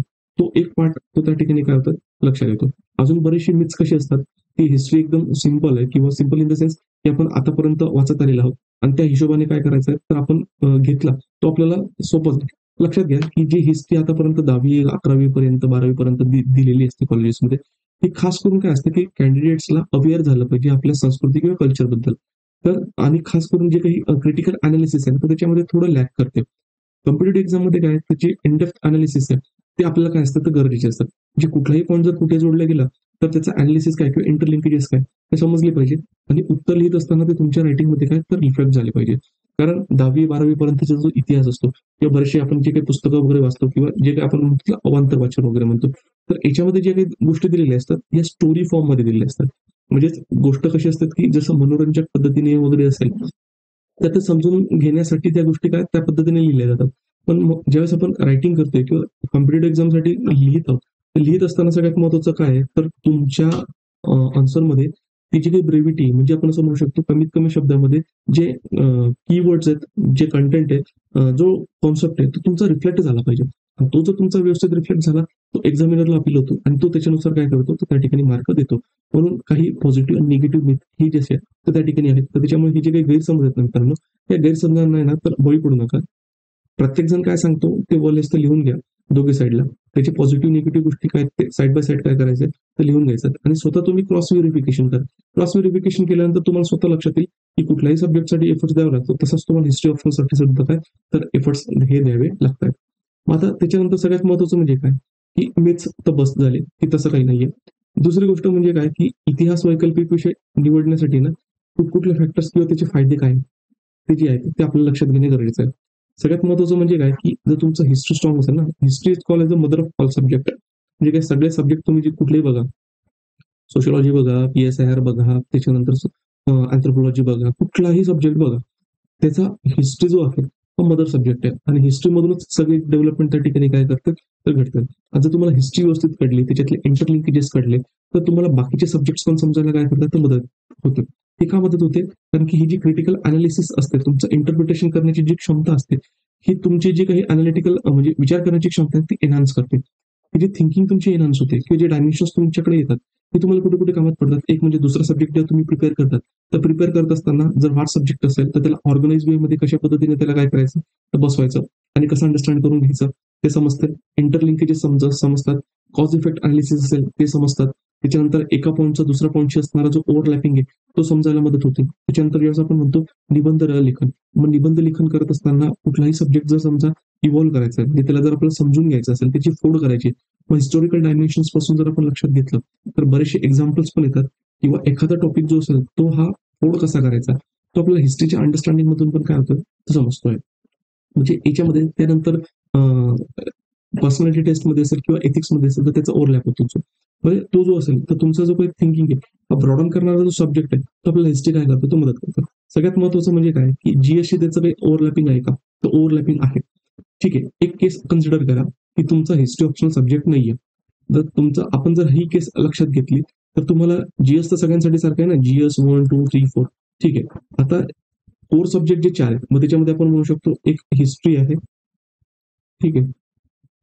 त्याच्यानंतर आपण म्हणू शकतो एक जिओग्राफी आहे, त्याच्यानंतर म्हणू शकतो आपण एक पॉलिटी आहे आणि त्याच्यानंतर चौथा येतो इकॉनॉमी आणि त्याच्यानंतर एन्व्हायरमेंट. आता एन्व्हायरमेंटचं वेटेज प्रिलिम्स मध्ये वगैरे जे असतात ते असतात आणि त्याच्यानंतर मेन्स मध्ये काहीतरी 1-2 क्वेश्चन विचारले जातात. त्याच्यामुळे आपण वेटेज नुसार जर बघितलं तर कोर सब्जेक्ट हे आपल्याला 4 दिसतात: हिस्ट्री, जिओग्राफी, पॉलिटी, इकॉनॉमी. म्हणजे तुम्ही याला बायपास करून आहे ना तर एक्झाम पास नाही करू शकत. इकॉनॉमीच्या बाबतीत पण आहे ना फार कमी लोक जे असतात तर इकॉनॉमिक्ससाठी जातात. ठीक आहे, समजा आपण इकॉनॉमिक्स पण याच्यामध्ये काढून टाकू. आता याच्यामध्ये जो आहे तर आता हिस्ट्री, जिओग्राफी आणि पॉलिटी हे 3 कोर सब्जेक्ट असे आहेत. याच्यापैकी कुठलाही एक जर सब्जेक्ट तुम्ही घेतला ना तर जीएस मध्ये तुम्हाला काय करतात तर फायदेमंद येतो. फायदेमंद कशा हिशोबाने? एक म्हणजे यांचं कव्हरेज प्रिलिम्सला आहे, तुम्ही याला निग्लेक्ट करू शकत नाही. म्हणजे जर समजा आपण छोटे छोटे टॉपिक बघितले, सोसायटी बघितला, त्याच्यानंतर इंटरनॅशनल रिलेशन बघितला, सिक्युरिटी बघितला, हे टॉपिक्स असे आहेत याच्यासाठी तुम्ही कॉम्प्रिहेन्सिव्ह स्टँडर्ड बुक्स जरी नाही वाचले, फक्त कुठल्या तरी क्लासच्या नोट्स वगैरे जे असतील एकदम छोटे नोट्स ते वाचले आणि तुम्ही पेपरला लिहायला गेले तर चालतं, कारण त्याचा ओव्हरलॅप हा प्रिलिम्सला नाही. या सब्जेक्टचं तसं नाहीये, प्रिलिम्ससाठी आहे. त्याच्यामुळे काय आहे की तो तुम्हाला व्यवस्थित करणे भाग आहे, फार डिटेलमध्ये करणं भाग आहे. म्हणजे कुठला प्रश्न कशा पद्धतीने विचारले जातील ते सांगता येत नाही. एक दुसरी गोष्ट, बाकीच्या याच्यामध्ये पण त्याचा ओव्हरलॅप हा करतो, म्हणून हे 3 सब्जेक्ट इम्पॉर्टंट होतात. दुसरं म्हणजे की जीएस बरोबर याचं ओव्हरलॅपिंग बऱ्यापैकी होतं. आता हिस्ट्री घ्या, जिओग्राफी घ्या किंवा पॉलिटी घ्या. आता पॉलिटी इन द सेन्स इथं जर जीएस2 मध्ये बघितलं पॉलिटिकल सायन्स, आता पॉलिटिकल सायन्सचा जो काही ओव्हरलॅप आहे जीएस2 पर्यंत बऱ्यापैकी होतो. ठीक आहे, पण त्याच्यामध्ये मग त्यांना हिस्ट्री वगैरे जे आहे ते बाकीच्यांसारखं प्रिपेअर करायचं ते तर करावंच लागतं. त्याच्यानंतर हिस्ट्रीच्या बाबतीत जर आपण किंवा जिओग्राफीच्या बाबतीत बघितलं, जिओग्राफीच्या बाबतीमध्ये जीएस1 मधला जो जिओग्राफीचा पार्ट आहे तो त्याच्यामध्ये तो कव्हर होऊन जातो, प्रिलिम्सचा पण पार्ट कव्हर होतोय. हिस्ट्री जो आहे तो हिस्ट्रीमध्ये पण काय होतं, प्रिलिम्सची तुमची हिस्ट्री कव्हर होते, जीएस मधली पण जी हिस्ट्री ती पूर्ण तुमची कव्हर होते. म्हणजे आर्ट कल्चर पासून जे सगळ्या गोष्टी आहेत वर्ल्ड हिस्ट्री पर्यंत. आता तुम्ही हिस्ट्री ऑप्शनल घेतला पण नाही तरी तुम्हाला हिस्ट्री संदर्भातले जे बेसिक पुस्तकं आहेत, ठीक आहे, जे म्हणजे नियर आपण असं म्हणू शकतो, पण 60% जो हिस्ट्रीचा सिलेबस, हिस्ट्री ऑप्शनलचा सिलेबस तो तुम्हाला कव्हरच करायचा आहे, 50-60%. ठीक आहे, जरी तुमचा हिस्ट्री ऑप्शनल सब्जेक्ट नसला तरी. का? कारण आर्ट अँड कल्चर आहे, एन्शियंट इंडिया, मेडिवल इंडिया आहे, मॉडर्न इंडिया, पोस्ट इंडिपेंडन्स आहे, त्याच्यानंतर जर आपण बघितलं तर मॉडर्न वर्ल्ड हिस्ट्री, हे सगळे आहे ना तुमचे जीएस1 मध्ये, तुम्ही त्याला बायपास करून जाऊ शकत नाही. म्हणजे समजा जर तुम्ही हिस्ट्री ऑप्शनल सब्जेक्ट घेतला तर ऑलरेडी तुमचा जो हा काही 40-50% सिलेबस जो इथं तुम्हाला कव्हर करायचा आहे तो तुमचा काय ऑलरेडी ऑप्शन मध्ये काय होऊन जातो, तो कव्हर होऊन जातोय. म्हणून हे 3 कोर्स सब्जेक्ट घेतले तर त्याचा बऱ्यापैकी जो ओव्हरलॅप आहे हा जीएस बरोबर बनतो. मग आता आपण इथं हिस्ट्रीचा जर बघितलं, मध्ये जीएस2 मध्ये पण त्याचा आपल्याला काय होतोय तर फायदा दिसतोय. मग जीएस2 मध्ये फायदा इन द सेन्स, आता जीएस1 मध्ये जर आपण बघितलं की तो सिलेबस तर कव्हर होतोय, त्याच्यानंतर सोसायटीचा पार्ट. आता जर तुमच्याला हिस्ट्री व्यवस्थित जर तुम्ही प्रिपेअर केली असेल, ठीक आहे, एन्शियंट मध्ये काय सामाजिक आर्थिक बदल झालेले आहेत, मध्ययुगीन भारतामध्ये काय सामाजिक आर्थिक बदल झालेले होते, त्याच्यानंतर जर आपण बघितलं तर आधुनिक भारतामध्ये काय सामाजिक आर्थिक बदल झालेले, त्याच्यानंतर वर्ल्ड हिस्ट्रीच्या बाबतीत जर आपण बघितलं तिथे काय बदल झाले सामाजिक आर्थिक, तर सोसायटी जी आहे ना ती सोसायटी किंवा समाज तो समजायला आपल्याला काय होतं, तो मदत होतो. म्हणजे सोसायटीचा जो बराचसा जो पार्ट आहे, डायव्हर्सिटी असेल, म्हणजे आपण विविधता असेल, हिस्ट्री जर तुम्ही अंडरस्टँड केलेली असेल, समजली असेल, तर तुम्हाला ती डायव्हर्सिटी समजायला मदत होते. त्याच्यानंतर भारताचे जे काही समाजाचे वैशिष्ट्य असतील, त्याच्यामध्ये फॅमिली असेल, कास्ट सिस्टम असेल, कुठल्याही गोष्टी तुम्ही घ्या हे सोसायटीशी रिलेटेड आहे, ते तुमच्या हिस्ट्रीमधून इव्हॉल्व होतात. ठीक आहे, त्याच्यानंतर त्याच्यामध्ये बरेचसे पॉईंट झाले, वुमन्स आणि वुमन्स ऑर्गनायझेशन सारखे जे काही टॉपिक्स असतील. आता मॉडर्न इंडियाचा पार्ट बघितला आणि पोस्ट इंडिपेंडन्सचा पार्ट बघितला, हे दोघं जर क्लब केले ना तर इथे जे काही मुवमेंट्स घडतायत, ठीक आहे, एक स्त्रियांच्या संदर्भात, ह्या जर तुमचा बॅकग्राऊंड असेल तर तुम्हाला सोसायटीचा जो पार्ट आहे हा व्यवस्थित पद्धतीने काय होतो तो तुम्हाला समजतोय. त्याच्यानंतर जर आपण बघितलं फॉर एक्झाम्पल त्याच्यामध्ये जे कम्युनलिझमचा पार्ट आहे, रिजनलिझमचा पार्ट आहे, तर याचे रूट्स ही हिस्ट्रीमध्ये हे जर तुम्हाला व्यवस्थित समजले तर ते त्या ठिकाणी काय होणार, तर समजायला ही मदत जी आहे ती मदत त्या ठिकाणी होणार आहे. आता जिओग्राफी जो आहे तर जिओग्राफीचा सेन्समध्ये जर आपण बघितलं तर जिओग्राफी आणि हिस्ट्री हे 2 आपण असं म्हणू शकतो की मदर सब्जेक्ट असतात, ते जीएसटी आपल्याला त्या ठिकाणी लक्ष देतात. आता जीएस2 मध्ये जर बघितलं, आता भारतीय म्हणजे आपण म्हणू शकतो घटना असेल, मग आता त्याची जी काही फाउंडेशन वगैरे कशा पद्धतीने झालं, जर तुम्हाला इंडियन नॅशनल मुवमेंट व्यवस्थित समजली तर तुम्हाला हे जे बॅकग्राऊंड तो बॅकग्राऊंड समजतो. त्याच्यानंतर आपण म्हणू शकतो की हिस्टॉरिकल बॅकग्राऊंड जो असेल कॉन्स्टिट्यूशनचा, म्हणजे जे काही वेगवेगळे लॉज होते त्याच्यामध्ये काय होतात तर कव्हर होतात. जे पॉलिटीचा जो सेन्स आहे जो इंडियन कॉन्स्टिट्यूशन मध्ये रिफ्लेक्ट होतो, हे जर तुमचं मॉडर्न इंडिया वगैरे व्यवस्थित असेल तर ते तुम्हाला काय होतात तर इंटरलिंकेजेस करायला सोपे पडतात. त्याच्यानंतर जर आपण समजा इकडे गेलो, फॉर एक्झाम्पल म्हणजे इंटरनॅशनल रिलेशन. आता इंटरनॅशनल रिलेशन जर तुम्हाला व्यवस्थित समजून घ्यायचे ना मित्रांनो, तर तुम्हाला मॉडर्न वर्ल्ड हिस्ट्री ही व्यवस्थित समजून घेतली पाहिजे. तुमचं मॉडर्न वर्ल्ड हिस्ट्री ही व्यवस्थित जर तुम्ही समजून घेतली ना तर तुम्हाला आयआरचा जो कॉन्सेप्ट आहे ना ते व्यवस्थित लक्षात येतो. आता बरेचसे जे क्वेश्चन्स जे बायलॅटरल डायमेन्शन्स वर वगैरे विचारले जातात, समजा इंडियाचा समजा सराउंडिंग कंट्रीज बरोबर असणारं रिलेशन असेल किंवा इंडियाचं युएसए बरोबर असणारं रिलेशन असेल, करंट मधली न्यूज आली आणि फक्त तेच लिहायचं असेल तर काही प्रॉब्लेम नाही. पण मग त्याच्यानंतर यांची संबंध कशा पद्धतीने इव्हॉल्व्ह होत गेलेले, त्याच्यानंतर युएस हा सुपर पॉवर कशा पद्धतीने झालेला आहे, त्याच्या मागची आयडियोलॉजी काय राहिली, युएस आणि युएसएसआर म्हणजे आताचा जो रशिया त्याच्यामध्ये कन्फ्लिक्ट काय, किंवा वेस्ट एशियामध्ये हे सगळेजण एवढे का इंटरेस्टेड आहेत, किंवा भारताचा आणि पाकिस्तानचा जो काही कन्फ्लिक्ट आहे तो आहे. भारत आणि चायना असेल ते यांच्यामधला जो कन्फ्लिक्ट आहे हे जर तुम्हाला हिस्टॉरिकल बॅकग्राऊंड याची जर माहित असतील ना, तर आताचे टॉपिक चांगले समजतात. नाही तर पुन्हा ते टॉपिक समजून घेण्यासाठी पुन्हा मिडल ईस्ट जर समजून घ्यायचं असेल तर पुन्हा इस्रायल आणि त्याच्यानंतर जर आपण बघितलं अरब कंट्रीज मधलं वॉर, मग त्याच्यासाठी समजून घ्यायसाठी त्यांची जी फिलॉसॉफी आहे म्हणजे जुडायझम असेल किंवा इस्लाम असेल, मग यांच्यामधला कन्फ्लिक्ट सांगायचं तात्पर्य म्हणजे काय की तुम्ही जर मॉडर्न वर्ल्ड हिस्ट्री व्यवस्थित जर केली तर त्याचा फायदा तुम्हाला कुठे मिळतोय तर आय आर मध्ये मिळतोय. आय आर म्हणजे मॉडर्न वर्ल्ड हिस्ट्रीचा तिथं होतोय. पुन्हा modern India, post independence India तो प्रिपेअर करतात, त्याचा जो फायदा आहे तो फायदा तुम्हाला कुठे होतोय, तो फायदा होतो तुमचा जीएसटी मधला जो सिक्युरिटीचा पार्ट आहे त्याच्यामध्ये पण हा जो वर्ल्ड हिस्ट्रीचा पार्ट तुम्ही कव्हर केलेला आहे आणि सेकंड पेपर मधला आय आरचा पार्ट आहे, याचं कॉम्बिनेशन जर लक्षात घेतलं तर सिक्युरिटी रिलेटेड जे डायमेन्शन आहेत त्याच्यामध्ये पण ते काय करतात तर आपल्याला मदत करत आहे. त्याच्यानंतर जीएस3 मध्ये जर आपण बघितलं प्लॅनिंग रिलेटेड डेव्हलपमेंट वगैरे काय, त्याच्यानंतर पोस्ट इंडिपेंडन्स मध्ये जमीन सुधारणा वगैरे आहे तो त्याच्यामध्ये हिस्ट्रीचा जे काही म्हणजे कृषीचा जो काही हिस्टॉरिकल डेव्हलपमेंट आहे पोस्ट इंडिपेंडन्स इंडियामध्ये असेल, किंवा इंडियाला जे स्वातंत्र्य मिळालं किंवा कॉलोनियल पिरियडमध्ये इंडियाची इकॉनॉमी कशी होती त्याच्या संदर्भातला जो काही बॅकग्राऊंड आहे तो बॅकग्राऊंड आपल्याला त्या ठिकाणी काय होतोय तर समजायला मदत होते. त्याच्यानंतर जीएस4, आता जीएस4 मध्ये जर आपण बघितलं तर सिलेबसचा टॉपिकच आहे की ऐतिहासिक विचारवंत असतील, त्याच्यानंतर जर आपण बघितलं की त्यांचं जे काही कंट्रीब्युशन म्हणजे सोशल रिफॉर्मर्स असतील काही लीडर्स असतील त्यांचं जे काही कंट्रीब्युशन आहे तर हिस्ट्रीमध्ये जर व्यवस्थित अंडरस्टँड झाली असेल तर ते तुम्हाला काय समजायला मदत होत आहे. तो जो पार्ट आहे ते जीएस4 मध्ये पण आणि एसएच्या बाबतीत तुम्हाला अगोदरच सांगितलं की एक म्हणजे एसीच्या टॉपिकला फोल्ड करण्यासाठी किंवा एसी लिहित असताना हिस्टॉरिकल डायमेन्शन किंवा हिस्टॉरिकल डायमेन्शनचे एक्झाम्पल कोट करण्यासाठी आपल्याला जे असेल हिस्ट्री ऑप्शन काय करतो तर त्या ठिकाणी मदत करत आहे. त्याच्यानंतर सगळ्यात महत्वाचं म्हणजे काय की मोस्ट ऑफ त्याच्यामध्ये हिस्ट्री सब्जेक्ट आहे ना हा स्टॅटिक आहे. वन्स यू प्रिपेअर त्याच्यानंतर तुमचं प्रिपरेशन झालेलं असतं, नंतर तुम्हाला फक्त त्याच्यामध्ये काय असतं एक व्हॅल्यू एडिशन, आन्सर रायटिंग आणि त्याच्यामध्ये फार डायनामिझम नाहीये. मग डायनामिझम इन द सेन्स नवीन नवीन ज्या काही रायटिंग्स वगैरे झाले असतील किंवा एक्सकवेशन झालेले असतील तेवढे पार्ट्स वगैरे जर तुम्ही तुमच्या उत्तरामध्ये इन्क्लूड केले तर तुम्हाला बोनस मिळतो, नाही केलं तर तुमचे मार्क तिथे कट नाही होत. ठीक आहे, ते लक्षात घेणे गरजेचं आहे. म्हणून एकदा जर प्रिपेअर झाल्यानंतर तुमचं काय होतंय तो व्यवस्थित पद्धतीने होतोय. त्याच नोट्स तुम्हाला व्यवस्थित काय करता रिवाइज करायचं आणि नंतर फक्त व्हॅल्यू एडिशन वगैरे करून आन्सर रायटिंग करून मार्क्स काय करायचे तर स्कोर करायचे. नाही तर बरेच सब्जेक्ट असतात तर डायनामिक असतात आणि कॅन्डिडेटचा जो काही ऍटिट्यूड आहे तो त्या डायनामिझमशी तेवढा रिलेट होत नाही किंवा कोरिलेट होत नाही. असे कॅन्डिडेट्स की ज्यांना असं वाटतं की नाही मला काहीतरी असं म्हणू शकतो क्लोज सब्जेक्ट असला. क्लोज सब्जेक्ट म्हणजे काय एकदा एवढं पॉईंट करायचे आणि हे पॉईंट केल्यानंतर दुसरं काही करण्याची गरज पडली नाही पाहिजे. ठीक आहे, तसा एखादा सब्जेक्टचा अप्रोच किंवा एखादा सब्जेक्ट तुम्हाला हवा असेल तर तो हिस्ट्री तुमच्यासाठी काय असतं वन ऑफ द बेस्ट म्हणजे जो ऑप्शन्स आहेत ते तुमच्यासाठी अवेलेबल त्या ठिकाणी आहे. पुन्हा तेच एकदा जर तुम्ही ऑप्शनल व्यवस्थित म्हणजे जर प्रिपेअर केला मग तुम्ही युपीएससी साठी प्रिपेअर करा किंवा एमपीएससी साठी करा तर प्रिलियम साठी वेगळं प्रिपेअर करण्याची गरज नाही. जे सोर्सेस आहेत जे काही मटेरियल त्याच्यातूनच तुम्हाला जे काही प्री रिलेटेड पॉईंट्स आहेत तेवढे हायलाइट करून फक्त रिवाइज करायचे आहेत. त्याच्यानंतर त्याच्यानंतर जो बघितला तर मग तुमचा प्रिलियमचा जो पार्ट आहे जो सिलेबस आहे तो प्रिलियमचा सिलेबस पण याच्यामध्ये काय होतं तर कव्हर होऊन जातोय. आणि ते ऑब्व्हियसली जर तुम्हाला मेन्ससाठी जायचं तर प्रिलियम्स तुम्हाला क्वालिफाय करायचे आणि हिस्ट्री सारखे सब्जेक्ट टॉपिक्स वगैरे असे असतात ते कुठून काय विचारले जातील हे काही सांगता येत नाही. ऍटलीस्ट तुमचं जर हिस्ट्री ऑफ सब्जेक्ट आहे म्हणजे तुमची एवढी स्टेज जरी येऊन जाते की तुम्हाला जर एखादा क्वेश्चन नाही आला तर तो बाकीचा कोणालाच येणार नाही. म्हणजे तिथे कॉम्पिटिशन राहतच नाही. कारण कॉम्पिटिशन नेमके कुठे असतात जे क्वेश्चन सगळ्यांना जमतात किंवा थोडे एफर्ट्स टाकून काही क्वेश्चन जमतात तिथे कॉम्पिटिशन असते. असे क्वेश्चन की जिथे कोणालाच जमत नाही ते कॉम्पिटिशनच नसते. म्हणजे तुम्ही कॉम्पिटिशन मध्ये काय करता पुढे राहतात.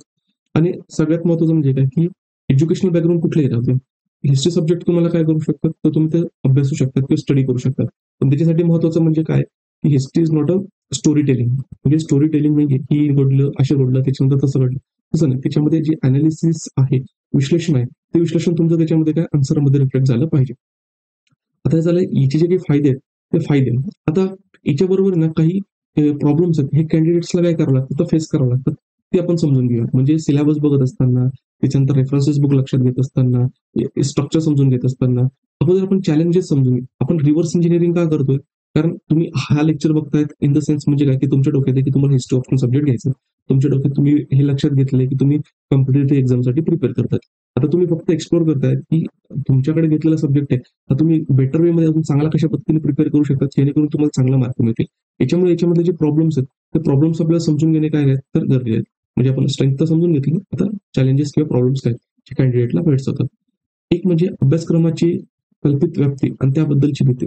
जसं मी तुम्हाला अगोदर सांगितलं, म्हणजे डिपेंडिंग ऑन समवन्स ओपिनियन, म्हणजे दुसऱ्याच्या काहीतरी सांगण्यावर कॅन्डिडेट काय करतात तर डिसिजन घेतात. मग तो मित्र असेल, सिनियर असेल, युट्यूब्स असतील, ठीक आहे, कोणाचं ओपिनियन असेल, पर्सनल ओपिनियन, ठीक आहे, तर त्याच्या बेसिसवरती काय करतात तर डिसिजन घेतात. तर तसं करू नका.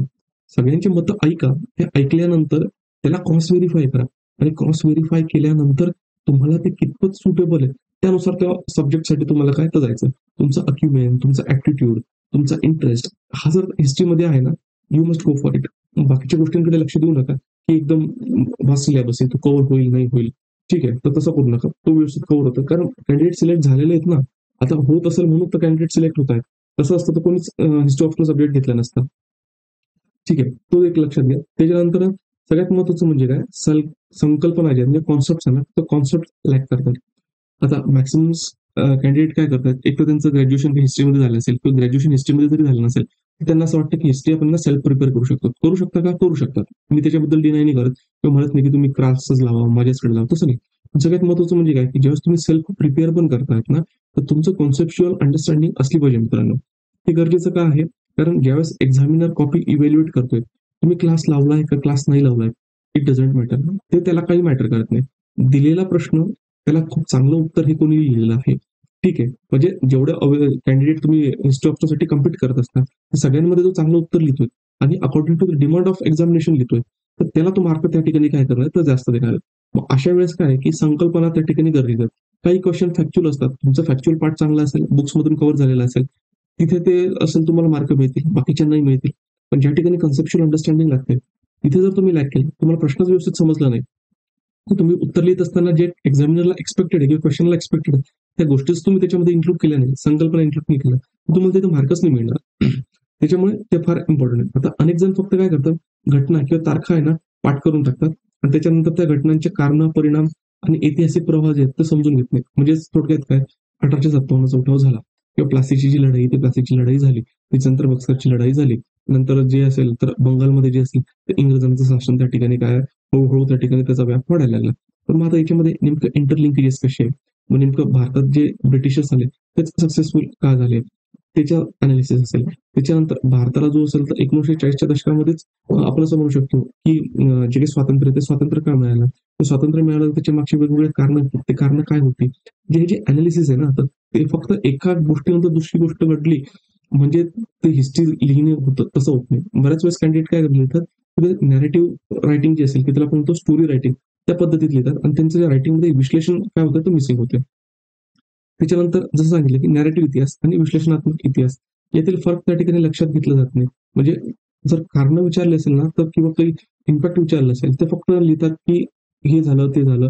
मग आता त्याच्यामध्ये काय आहे, की समजा 1857चा उठावाचे अनेक कारणं होती. ठीक आहे. त्याच्यामध्ये जर आपण इमिडिएट रिझन जर बघितलं, तर एल्फिल्ड रायफलचे जे होतात, त्याच्यातलं जे कार्ट्रिज होतं, म्हणजे बंदुकीवरच्या गोळीवरचं जे काडतूस होतं, ते चरबीपासून बनवलं होतं. मग त्याच्यामुळे काय, की फक्त एवढं लिहून नाही, ते धार्मिक भावना दुखावल्या गेल्या. त्यात भावनिक दारू दुखावलं गेलं म्हणजे काय, की हा फक्त एक डायमेन्शन होतं. त्याच्या अगोदर सोशल रिफॉर्म्स आहेत. त्या सोशल रिफॉर्ममध्ये इंग्रजांनी जे मध्ये भारतीय समाजामध्ये, धर्मामध्ये जे इंटरफेरन्स केले, ते इंटरफेरन्स महत्वाचं आहे. त्याच्यामुळे ते भारताच्या बाबतीमध्ये काय, की लोकं काय करतात, तर चिडतात. ह्याच्या व्यतिरिक्त सगळ्यात महत्वाचं म्हणजे काय, की तुम्हाला एन्शियंट आणि मिडिव्हलचा सोसायटल फ्रेमवर्क आहे तो समजून घेतलं पाहिजे. कारण एन्शियंट मिडिव्हलमध्ये जर आपण बघितलं, धर्म हा महत्वाचा रोल प्ले करतोय. आता धर्म इथे ज्यावेळेस आपण वर्ड यूज करतोय, तर त्याचा इंग्लिशमध्ये जो वर्ड आहे रिलिजन याच्यापेक्षा डिफरंट आहे. पण त्याला समजून घेण्यासाठी वर्ड धर्म यूज केला जातो रिलिजनला, म्हणून मी तो यूज करतो इथे. तर धर्माचा कॉन्टेक्स्ट जो असेल, तो त्या ठिकाणी महत्वाचा राहतो. मग तो सेक्युलर बाबतीत असेल किंवा धार्मिक बाबतीमध्ये असेल. तर माणसाची जी दिनचर्या आहेत ना, तर त्याच्यावर धर्माने फार महत्वाचा काय केला, तो रोल प्ले केलेला आहे. आता मॉडर्न सारखं त्या ठिकाणी काही लॉ बुक्स वगैरे असे काही नव्हते. त्यावेळेसचे जे काही धर्मग्रंथ वगैरे असतील, त्याच्यातून निघणारी जी नैतिकता असेल, त्या पद्धतीने ह्युमन्स काय होते, तर त्या ठिकाणी राहत होते किंवा जगत होते. आणि त्यांच्या नैतिकतेला किंवा त्यांच्या विचारसरणीला किंवा आपण समजू शकतो त्यांच्या रूढी परंपरेला ज्यावेळेस बाधा निर्माण होत आहे, तर त्यांचं अस्तित्व त्या ठिकाणी धोक्यात येतंय, हे त्यांना लक्षात येतं. आणि म्हणून स्वतःच्या अस्तित्वाची लढाई म्हणून ते काय करतायत, तर इंग्रजांकडे हे धर्माच्या बाबतीमध्ये आमच्यामध्ये लुडबुड करतात. म्हणून तिथे जो अटॅक आहे, तो अटॅक त्या ठिकाणी येतो. आता हे डीपर अनालिसिस जर तुम्हाला त्या ठिकाणी लक्षात नाही आलं, तर त्या ठिकाणी उत्तर लिहित असताना मग पुन्हा काय, तर सुपरफिशियली तो पॉइंट येणार आहे. No problem. जे काही इनफिल्ड जे काही रायफलचा जो इश्यू आहे किंवा कार्ट्रिजचा जो इश्यू आहे, तो डायमेन्शन त्याच्यामध्ये येईल, तो फॅक्ट येईल. पण त्या फॅक्टला तुम्ही लिहिणार कसं आहे किंवा पेरवणार कसं आहे, ते फार महत्वाचं त्या ठिकाणी ठरतं. त्याच्यानंतर सगळ्यात महत्वाचं म्हणजे उत्तर लेखन जे कौशल्य आहे, कॅन्डिडेटला तो काय होतं तर अभावतात. म्हणजे बऱ्याच वेळेस कॅन्डिडेट समजा सेल्फ प्रिपेअर करत असतील किंवा प्रिपरेशन करत असतील. एखादा प्रश्न विचारल्यानंतर तर त्याला वेगवेगळे कंगोरे, ते वेगवेगळे कंगोरे समजून घेण्यापेक्षा ते काय करतात, पुस्तकामधून जेवढं त्यांनी वाचलेलं आहे ना, जेवढं ते तिथे लिहून येतात. म्हणजे प्रश्नामध्ये काय विचारलंय ते नाही लिहित. त्यांना काय येतं त्याच्या संदर्भात ते लिहितात. म्हणजे ते रिलेव्हंट गोष्टी नाही लिहित, तर ते रिलेटेड गोष्टी लिहितात. एक्झाममध्ये लिहिणं तुम्हाला रिलेव्हंट आहे, रिलेटेड नाही. रिलेटेड लिहिणारे जे पार्ट आहेत, ते तुमचे 1-2 पॉइंट येऊ शकतात, 10-15 पॉइंटमध्ये. पण सगळ्यात महत्त्वाचं म्हणजे काय, की टू द पॉइंट जर उत्तर लिहिलं, तरच तुम्हाला तिथं काय मिळणार, तर मार्क मिळणार आहेत. सगळ्यात महत्त्वाचं म्हणजे स्ट्रक्चर हे तर सिंपल आहे. म्हणजे आता कॅन्डिडेटला तर एवढं माहीत असतं, की इंट्रोडक्शन, बॉडी, कन्क्लुजन मध्ये काय लिहायचं आहे, तर उत्तर लिहायचं आहे. त्याच्यानंतर सगळ्यात महत्त्वाचं म्हणजे काय, की बरेचसे जे उत्तर आहेत, जसं मी तुम्हाला सांगितलं, की स्टोरी टेलिंग फॉर्मॅटमध्ये असतात, अनालिटिकल वेमध्ये नसतात. आता स्टोरी टेलिंग फॉर्मॅट कधी क्रिएट होतो माहिती आहे का? ज्यावेळेस तुम्ही सुपरफिशियल प्रिपरेशन करतात, तुमचे कॉन्सेप्ट क्लिअर नसतील, तर तुम्ही त्याच्यामध्ये त्या गोष्टी लिहित जाता आणि ते तुमच्या आन्सरमध्ये रिफ्लेक्ट होतं. तर तुमचं अनालिटिकल वेमध्ये तुम्ही जर रीड केलेलं असेल, अंडरस्टँड कॉन्सेप्ट करून घेतलेलं असेल, तर तुमच्या रायटिंगमध्ये त्या गोष्टी रिफ्लेक्ट होते. कारण रायटिंग ही नंतरची स्टेज येते मित्रांनो. पहिले तुम्ही वाचतात, त्याला सब्जेक्ट वाचतात, तो अंडरस्टँड करतात, तो इंटरनलाइज करतात, त्याच्यानंतर त्याच्या संदर्भातले प्रश्न वाचतात, तो प्रश्न समजून घेतात आणि तुम्ही आतापर्यंत जे समजून घेतलेला विषय आहे, त्याच्याशी संबंधित असणारे जे काही मुद्दे असतील, ते मुद्दे तुम्ही रिकॉल करतात आणि नंतर ते तुमच्या ब्रेनमध्ये आल्यानंतर तुमच्या हँड थ्रू जे असेल, ते पेपरवर जातात.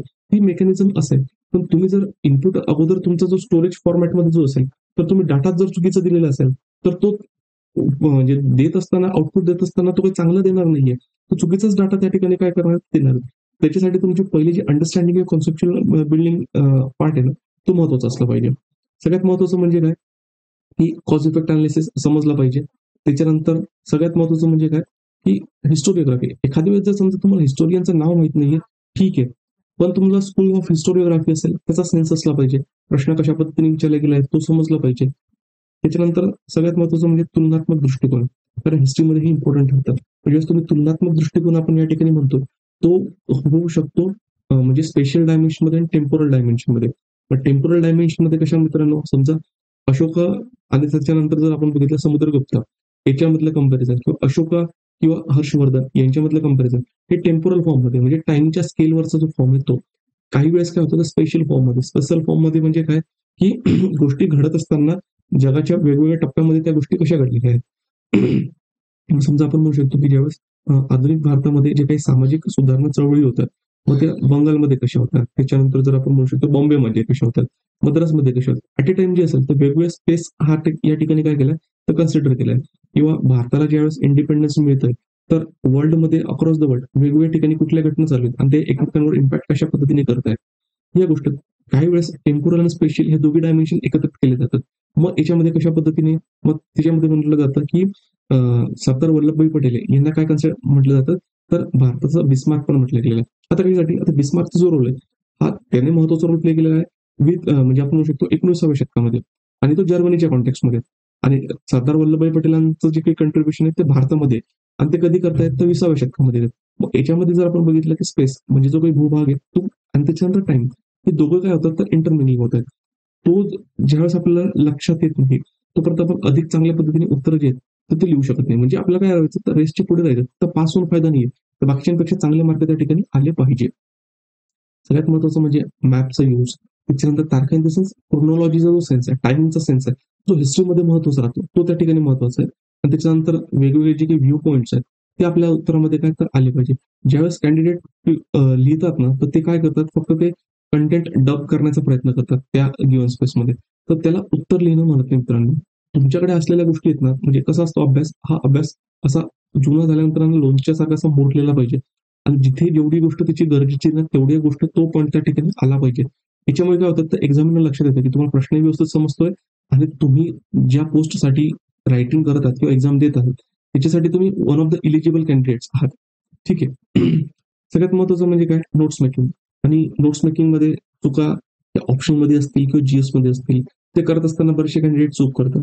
आणि सगळ्यात महत्वाचं म्हणजे काय, की ते पुस्तकं दिसल्यानंतर पुस्तकातली जी महत्वाची माहिती आहे, सगळी गोष्ट त्याच्यामध्ये काय उतरून काढली जाते. तर तशा नोट्स मेकिंग होत नाही मित्रांनो. नोट्स मेकिंग कशा असल्या पाहिजे? आता नोट्स मेकिंगचे पण वेगवेगळे टप्पे जातात. आता त्याच्यामध्ये आपण डिटेलमध्ये नाही जाणार. पण ऍटलिस्ट अशा नोट्स असल्या पाहिजे की ज्या एक्झाम फ्रेंडली असल्या पाहिजे किंवा एक्झाम रिलेव्हंट असल्या पाहिजे. म्हणजे जसे प्रश्न विचारले गेलेत किंवा कुठल्या पद्धतीचे प्रश्न विचारले जाऊ शकतात, मोस्ट प्रोबॅबल टॉपिक्स असतील त्याच्याशी संबंधित असणारे जे डायमेन्शन्स आहेत ते तुमच्या नोट्समध्ये असले पाहिजे. आणि असे डायमेन्शन जे तुम्ही एक्झाममध्ये रिप्रोड्यूस करू शकाल. ते तुम्ही फार चांगले नोट्स काढलेले आहेत, फार बल्की आहेत आणि ते तुम्ही एक्झाममध्ये लिहू शकत नाहीये. तर त्या नोट्सचा त्या ठिकाणी काय तर फायदा नाही आहे. म्हणून नोट्स पण काढत असताना काय तर त्या एक्झाम फ्रेंडली असल्या पाहिजे. आणि एक्झाम फ्रेंडली मध्ये असताना उत्तर लेखनामध्ये जे आयाम आवश्यक आहेत ते आयाम तुमच्या नोट्समध्ये असले पाहिजे. जेणेकरून काय की नोट्स प्रिपेअर करणे म्हणजे किंवा नोट्स आपण समजू शकतो रिव्हिजन करणे.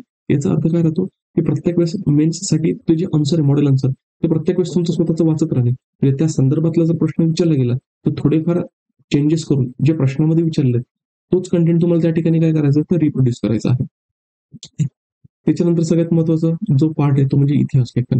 आता बऱ्याच याच्यामध्ये इतिहास लेखनाच्या बाबतीत काय कॅन्डिडेट्सचा काय होतोय तर गैरसमज काय होतो एक म्हणजे त्याच्यात 2 लेव्हलचे गैरसमज आहे. मग 2 लेव्हलचे गैरसमज म्हणजे काय?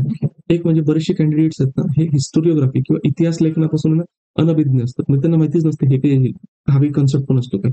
दुसरा चंक ऑफ ट्रूथ कसा असतो, की त्या कॅन्डिडेट्सला माहित असतं की हिस्टोरिओग्राफिकल स्कूल्स काय असतात, पण त्याला त्याचा सेन्स नसतो. म्हणजे माहिती आहे, की इतिहास लेखन जे ते मार्क्सवादाच्या पर्स्पेक्टिव्हने लिहिले गेले, राष्ट्रवादीच्या पर्स्पेक्टिव्हने लिहिले गेलेले आहे. तर त्याच्यानंतर जर आपण बघितलं उपनिवेशिक वाद म्हणजे आपल्याला म्हणतो जे काही वसाहतवादी इतिहास लेखन आहे त्याच्याच दृष्टिकोनातून लिहिलेलं आहे. त्याच्यानंतर जे काही सबअल्टर्न ग्रुप वगैरे असेल तर त्याच्या पर्स्पेक्टिव्हने लिहिले म्हणजे उपेक्षित वर्गाच्या दृष्टिकोनातून असे बरेचसे जे काही टॉपिक्स वगैरे असतात ते त्यांना माहीत असतात. पण ऍक्च्युअली जे प्रश्न विचारला जातो ना त्या प्रश्नामध्ये त्यांना तो सेन्सच करता येत नाही. तो त्याच्यामध्ये काय करतात त्या प्लेन पद्धतीमध्ये लिहायला जातात. ठीक आहे. आणि त्याच्यामध्ये मग काय होतं की मग तर तुम्हाला तो क्वेश्चनच अंडरस्टँड नाही झाला त्याच्यामध्ये मग तुम्ही त्याचा व्ह्यू पॉईंट इन्क्लूड कसे करू शकणार आहे.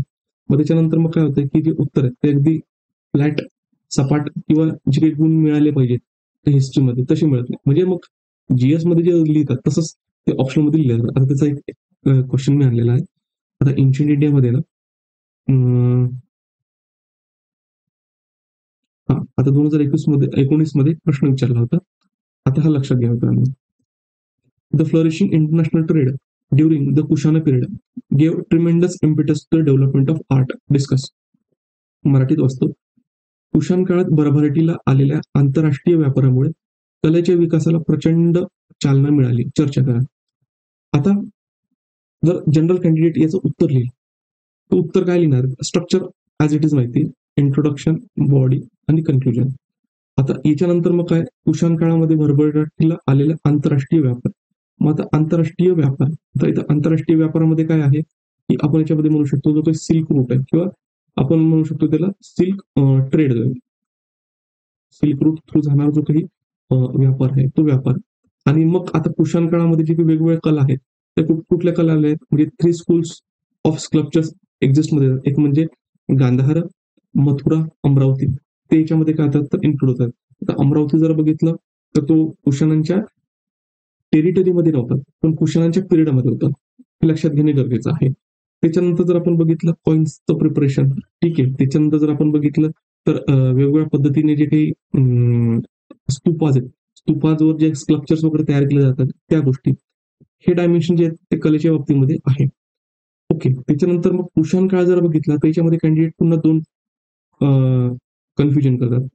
कुशाण काळ आणि कुशाण एम्पायर 2 वेगळ्या गोष्टी आहेत. कुशाण काळ म्हणजे काय? कुशाणांचा जो काळ आहे त्याच्या समकालीन असणारा जो पूर्ण पार्ट आहे तो त्याच्यामध्ये येतोय आंतरराष्ट्रीय. मग याच्यामध्ये कुशाणांचं एम्पायर पण आलं आणि कुशाणांच्या एम्पायरच्या बाहेर असणारे जे कुठलं एम्पायर आहे पण जे कुशाणांच्या समकालीन आहे. मग इथे आले सातवाहन. मग सातवाहनांचा जो इंटरनॅशनल ट्रेड जर आपण बघितला तर इथे जर आपण बघितलं तर इंडो रोमन ट्रेड.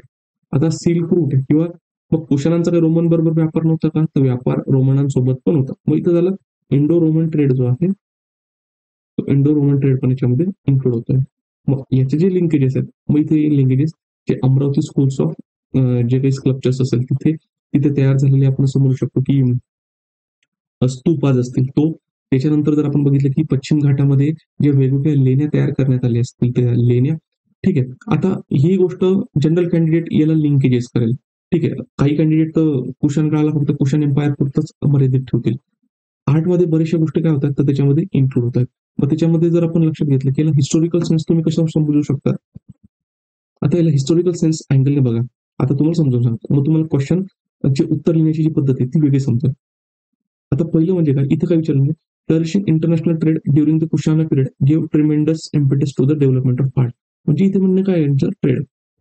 आता हा जो ट्रेड आहे हा कुठला डायमेन्शन आहे मित्रांनो, इकॉनॉमिक.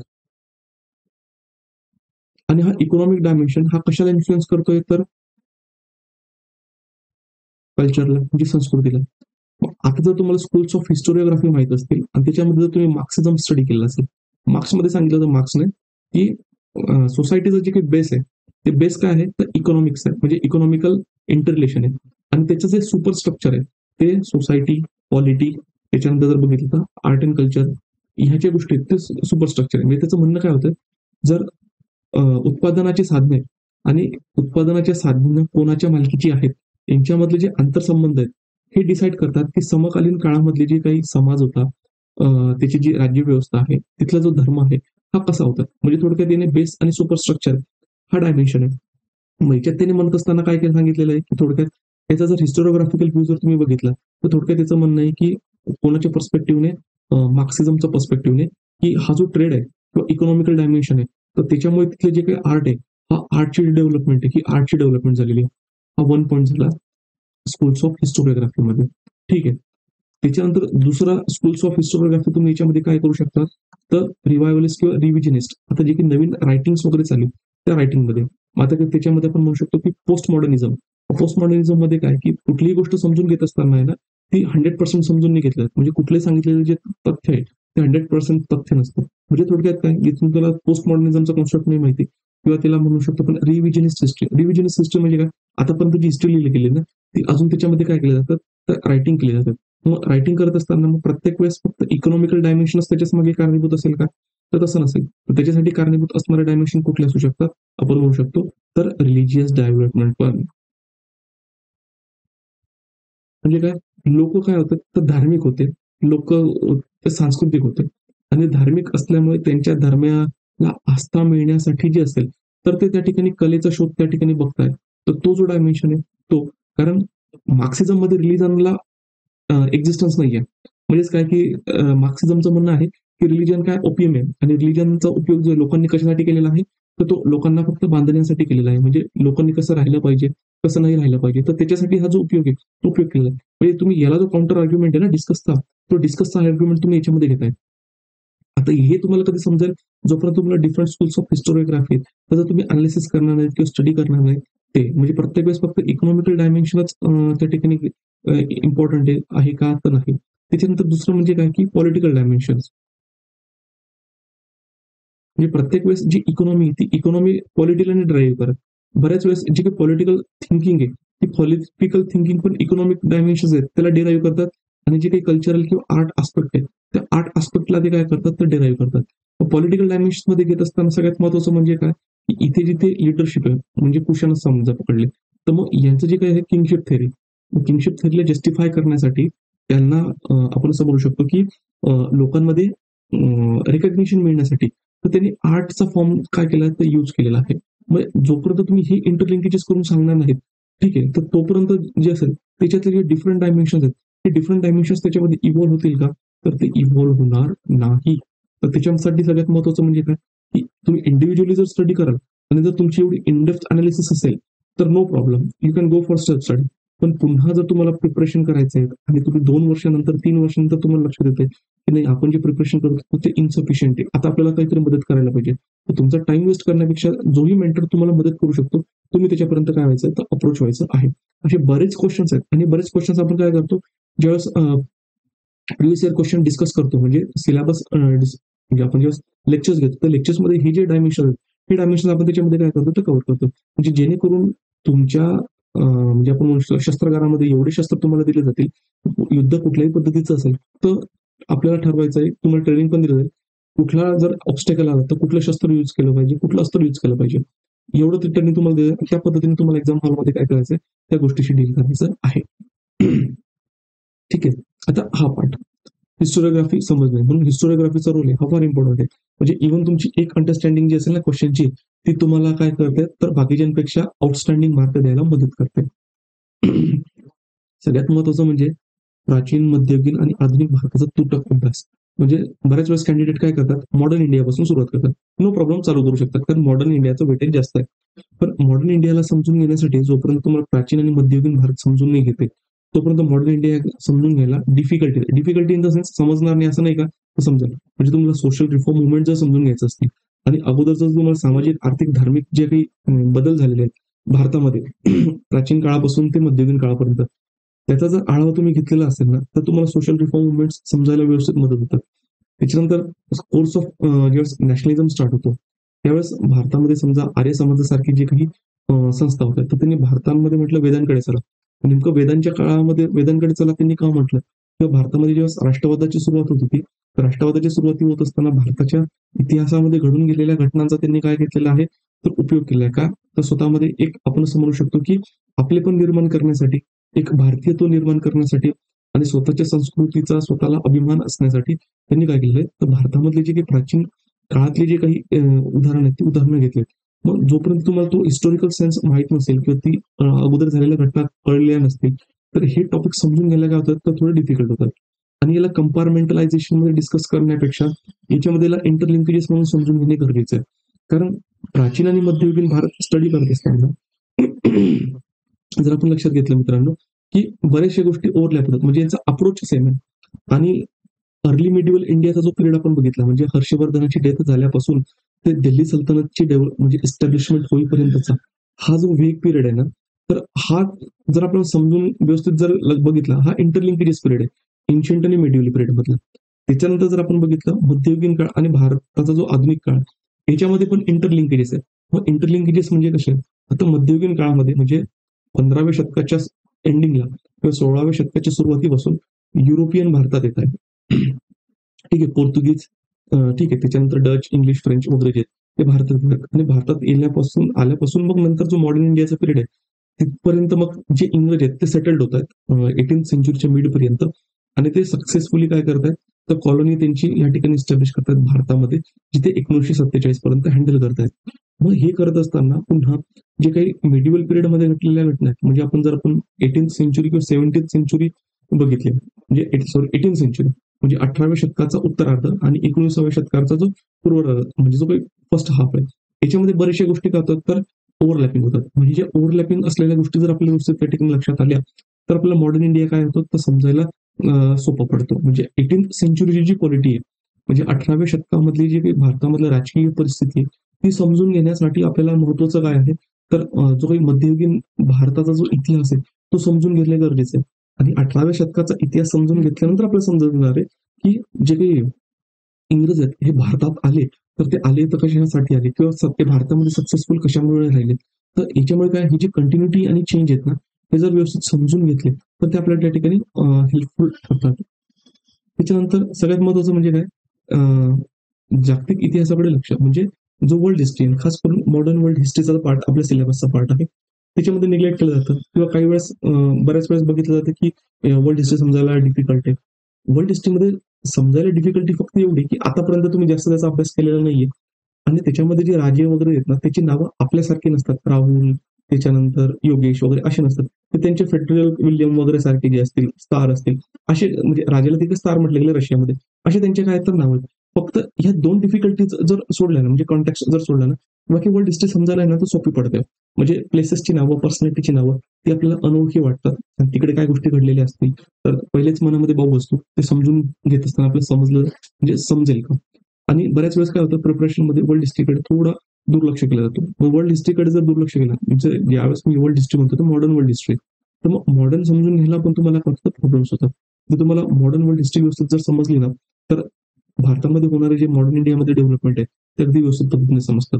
जर तुम्हाला युरोपमध्ये जो मेडिव्हिलिझमचा पार्ट होता, म्हणजे मध्ययुगीन युरोप आहे आणि त्याच्यानंतर युरोपमधला जो प्री मॉडर्न पिरियड आहे, म्हणजे मॉडर्नायझेशनचा अगोदर जो प्री मॉडर्न पिरियड आहे 16व्या ते 18व्या शतकापर्यंतचा, तो पिरियड जर लक्षात आला ना, तर आपल्या लक्षात येतं, की हे युरोपियन्स वगैरे भारतात आले, त्यांची इथे कन्फ्लिक्ट कशा पद्धतीने झाले, इव्हेंच्युअली ते इथे सक्सेसफुल वगैरे कसे झाले, त्याचे इंटरलिंकेजेस बाहेर देखील आहे. म्हणजे आणि ज्यावेळेस तुम्ही तुमच्या आन्सर रायटिंगमध्ये हे गोष्टी इन्क्लूड करतात, म्हणजे ज्यावेळेस युरोपमध्ये फ्रेंच रिव्होल्यूशन चालू आहे, त्यावेळेस जर भारतामध्ये जर बघितलं तर टिपू सुलतान. मग टिपू सुलतान हा जॅकोबियन क्लबचा मेंबर पण होता.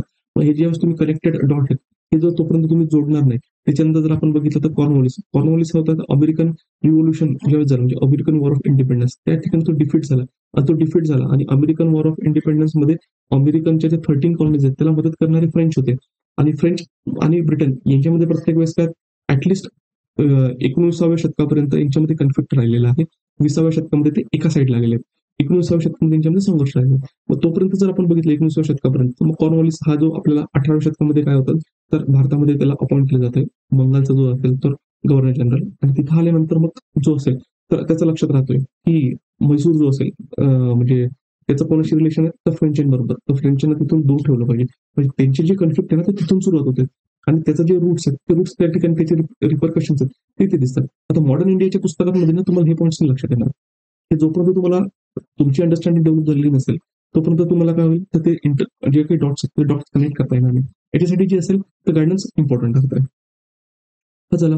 त्याच्यानंतर पुढचा जर पार्ट आपण बघितला ना की बऱ्यापैकी कॅन्डिडेट्स काय करतात जे सोर्सेस आहेत ना तर सोर्सेस निवडताना अति जास्त निवडून टाकतात किंवा सोर्सेस निवडत असताना चुकीचा सोर्सेस निवडतात. मग तुम्हाला लक्षात असलं पाहिजे की सध्या एक्झामचा ट्रेंड काय आहे. आता राज्यसेवेच्या बाबतीमध्ये तर एक्झामचा ट्रेंड बांधणे त्या ठिकाणी डिफिकल्ट आहे का कारण सगळ्यात महत्वाचं म्हणजे काय की पेपर आतूनपर्यंत नवीन पॅटर्ननुसार झाले 2011 पर्यंत झाले 2006 ते 2011 पण तसेच प्रश्न आता विचारले जातील ते सांगता येत नाही. युपीएससी मध्ये आता त्याचा आपण आढावा घेऊ शकतो किंवा त्याचा हेल्प घेऊ शकतो. युपीएससी मध्ये प्रश्न कसे विचारले जातात किती डेप्थ मध्ये विचारले जातात किती अनालिटिकल वे मध्ये विचारले जातात त्यानुसार प्रत्येक टॉपिकसाठी जो असेल तर particularly one source one source म्हणजे काय की समजा 4 पुस्तकं दिलेले आहेत 4 पुस्तकं एक्झामसाठी इम्पॉर्टंट आहे तर पहिलं युनिट तुम्ही रेफर करत असताना कुठल्या पुस्तकामधलं कुठलं चॅप्टर इम्पॉर्टंट आहे तेवढंच त्याच्यातून करायचं बाकीच्या उरलेल्या 3-4 मधून करायचं नाही. म्हणजे जो काही आपण रिलेव्हन्स म्हणतो एक्झामसाठी तो आयडेंटिफाय करून आपल्या सोर्सेस काय करायचे तर सिलेक्ट करायचे आणि त्या पद्धतीने त्याचं काय करायचं प्रिपरेशन करायचं. आणि हिस्ट्रीमध्ये बऱ्याच वेळेस कॅन्डिडेट काय होतात तर ओव्हरवेल्म एक म्हणजे नवीन एनसीआरटी आता तर अजून कन्फ्युजन म्हणजे एक म्हणजे न्यू एज्युकेशन पॉलिसी 2020 नुसार नवीन एनसीआरटी काय केले जातात तर आता येत आहेत. मग त्याच्यानंतर ते रीड करणे त्याच्यानंतर 2005-6 मध्ये जी एनसीआरटीज होतात त्या रीड करायच्या का आणि त्याच्यानंतर जे काही ओल्ड एनसीआरटी म्हणजे समजा आपण आर एस शर्मांची असेल एन्शियंट इंडियासाठी सतीश चंद्रांची असेल मिडिवलसाठी बिपिन चंद्रांची असेल मॉडर्नसाठी त्याच्यात अर्जुन देव असेल यांची वर्ल्ड हिस्ट्रीसाठी म्हणजे इव्हन तुमच्या एनसीआरटीच्या बुक्स 3 लेअर मध्ये चालल्या जातात. एक म्हणजे लेटेस्ट दुसरी म्हणजे न्यू होती आणि तिसरी म्हणजे जी ओल्ड एनसीआरटी जिला म्हटले गेले तर ओल्ड एनसीआरटी आणि त्याच्यानंतर मग काय होतं सुरुवात होते त्या स्टँडर्ड बुकसाठी आणि कॅन्डिडेट इथे काय होतात तर इथे ओव्हरवेल होऊन जातात.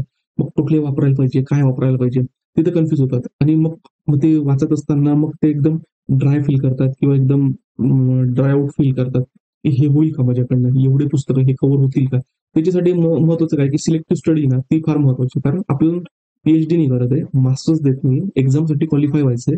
एक्झामसाठी क्वालिफाय होत असताना जेवढ्या गोष्टी गरजेच्या आहेत तेवढ्या गोष्टी त्याच्यामध्ये घेतल्या पाहिजे. आता जे आपण 2000 तुमचे जे नोट्स तुम्हाला सांगितले जेवढे स्टँडर्ड मटेरियल तुमचं अवेलेबल आहे जेवढे मुलं प्रिपेअर करतात ना ते सगळ्यांचा जिस्ट जो डायमेन्शन आहे त्या सगळ्या गोष्टी त्याच्यामध्ये काय केल्या तर इन्क्लूड केलेल्या आहेत. त्याच्या व्यतिरिक्त तुम्हाला दुसरीकडे कंटेंटसाठी कुठे जाण्याची गरज नाही आहे.